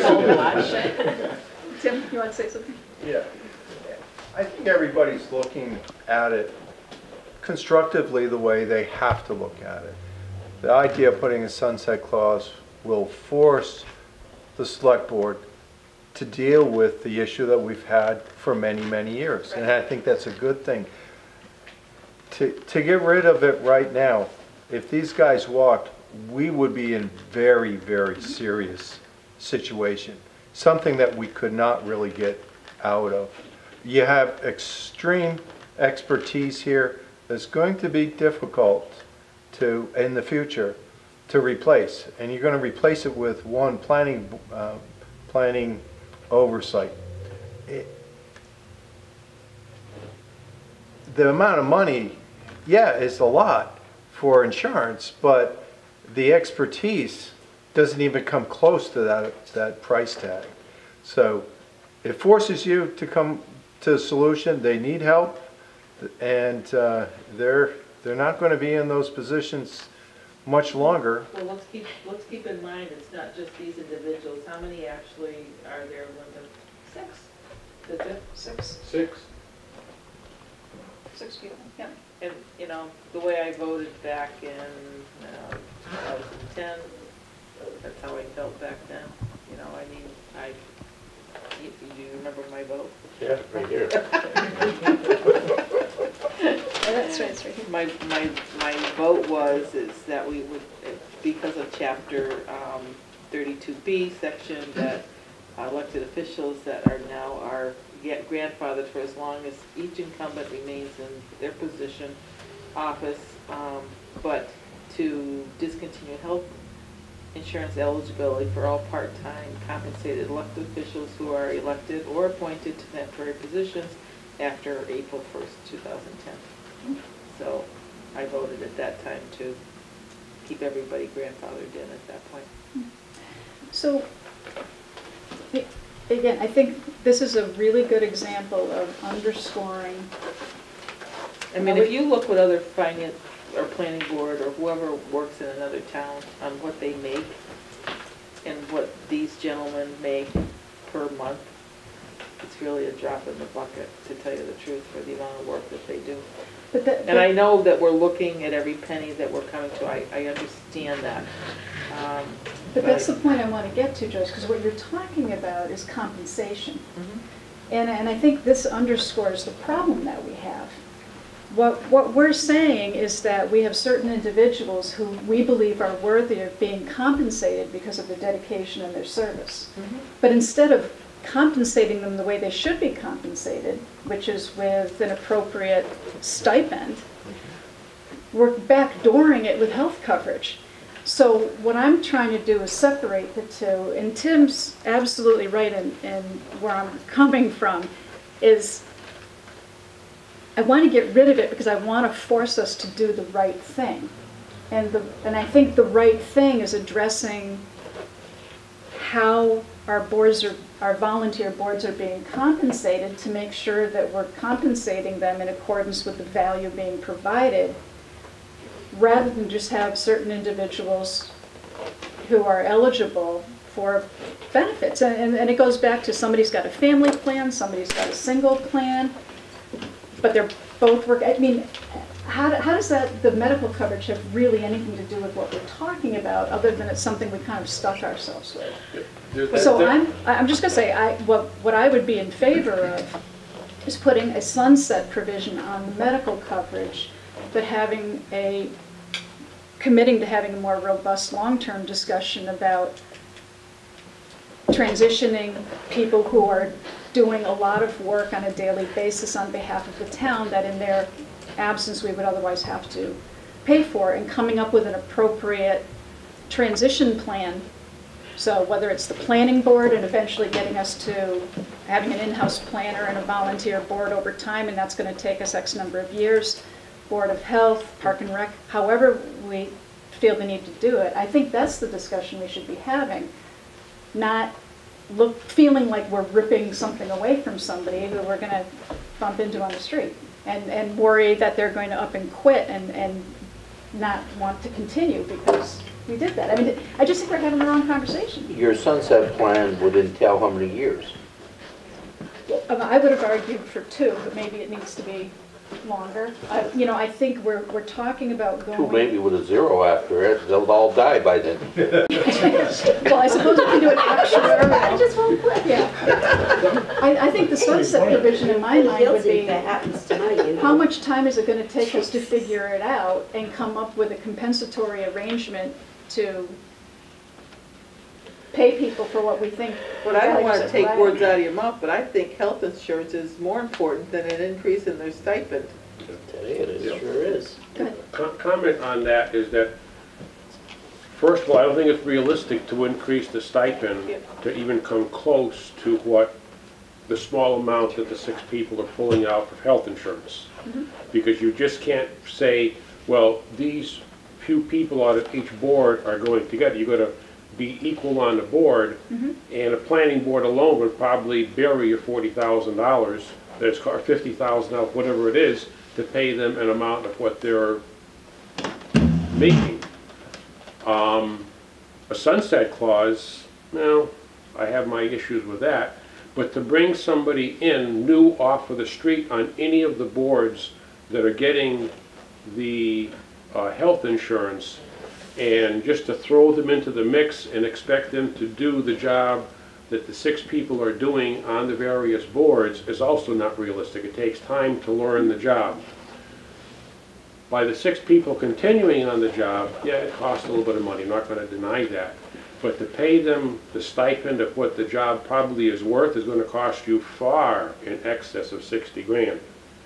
By keeping those employees on a board, Don and Joyce got a point. Eventually, they won't be there, and you're going to bring fresh faces in. To get a fresh face in on these boards, first of all, look at the people that run for election in town. You're lucky if you see 2 contests that have the incumbents running, okay? And granted, Joe's been on it 40+ years. Bill and I have been on it 30+ years. And the new members that have come on have almost run unopposed. Well, they want, yeah. Okay, and so it takes a while for them to get acclimated to all the issues and all the state rules and other things that we have to deal with, let alone just the town zoning bylaws. And, sunset clause, 2, 3, 4 years, you aren't going to get a stipend equal on the boards in 2 or 3 years. If you're facing a budget shortfall and looking for an override in 2019, to say that you're going to increase the stipend of all these boards by even doubling their small salary that they have is something that people are going to say, no way, they don't need that, we're going to pay all these other boards, we're going to cut down and force and police and fire and everything else just to give these boards a little bit extra money. I just don't think that that's a reasonable thing to expect. So, Molly, just to your point on disparities between the boards, and this is something the Finance Committee probably doesn't look at it this way. But for FY16, the elected board salaries, 5 members of the Select Board split $6,200. 3 assessors split $7,000. 5 planning board members split $2,300. 3 health board members split, call it $5,000, $4,950, and the 3 park commissioners split $1,050, which may have had some relation to the functionality of those positions at some time, but I suspect it, A little out of whack. it really, there's no, it was just where did these numbers come from? Right. Right. So yes, there's a bigger issue here than our 60,000 or whatever. But see, the problem is everyone says that. Their 60,000 is important. The other one says their 60,000 is important. The other one says their 60,000 is important. But meanwhile, we still don't have a fire department that can operate correctly under OSHA guidelines. And it's got to come from somewhere. It's not magic. That's correct.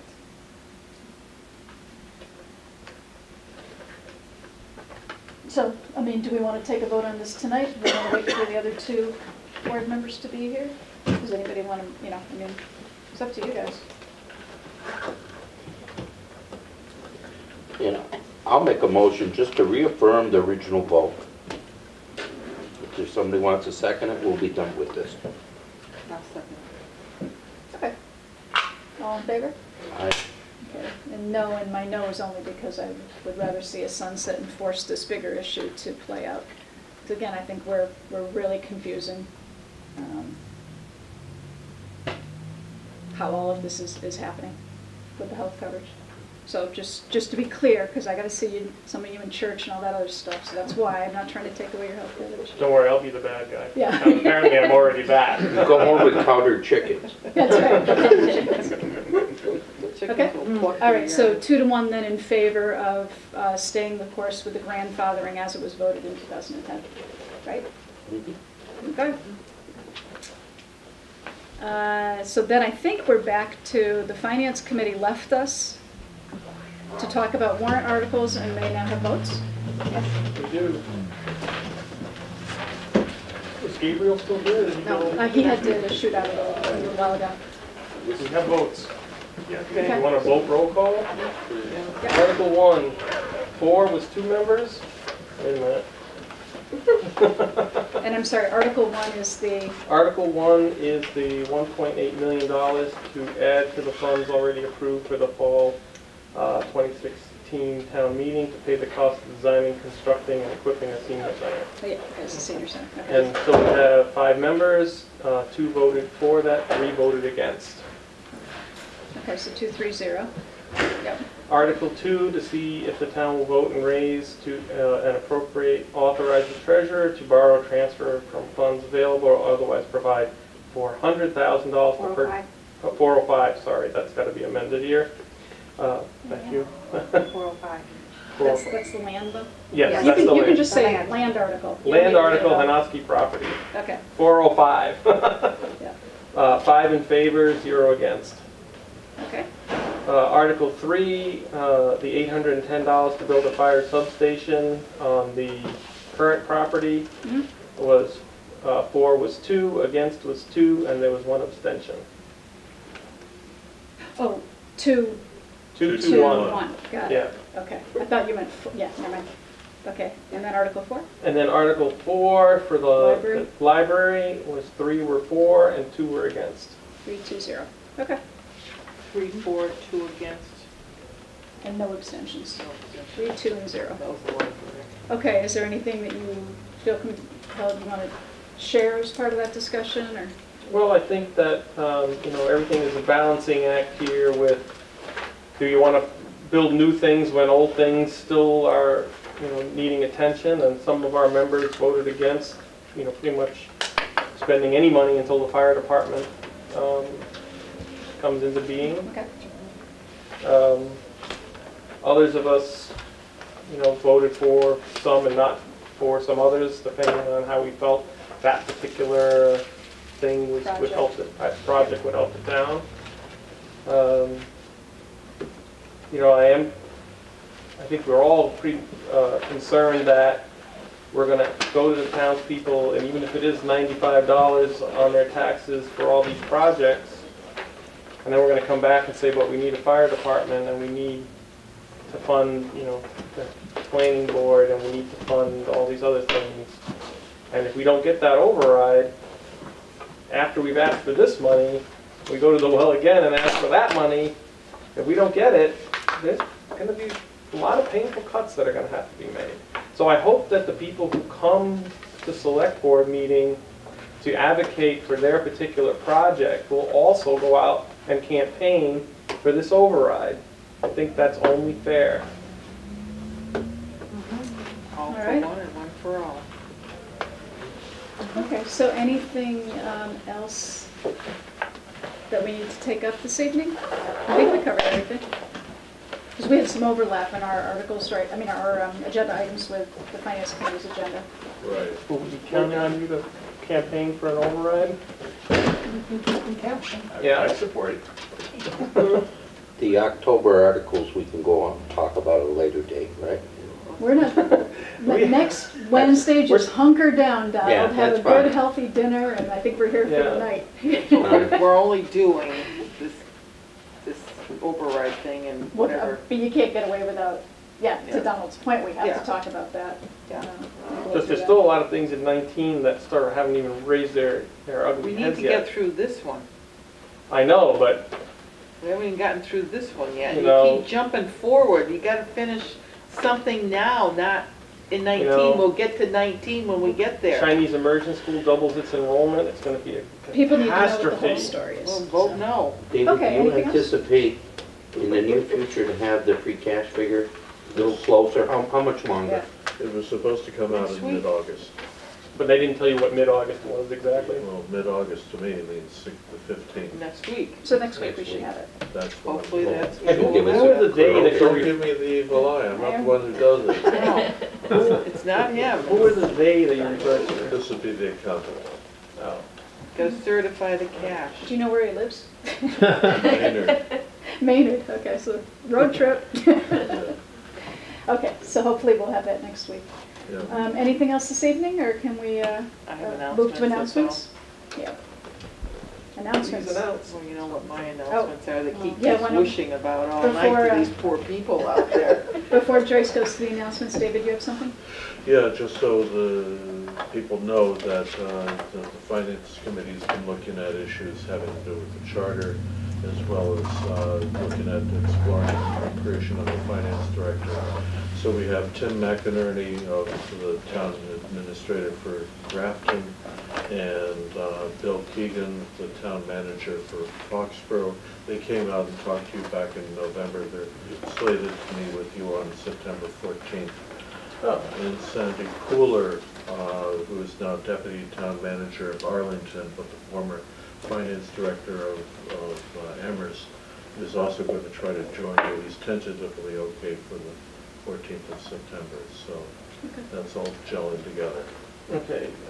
Can you send out an email with whatever the current calendar is going forward, so we can make sure everything gets on everybody's personal calendars, right? Where they're supposed to be. So at your next meeting... Yeah, don't just tell me.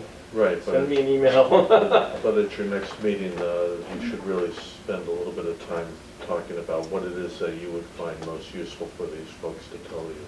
Okay. Right. Okay, Joyce? Right. To Joel Greenbaum, our condolences for the passing of his father.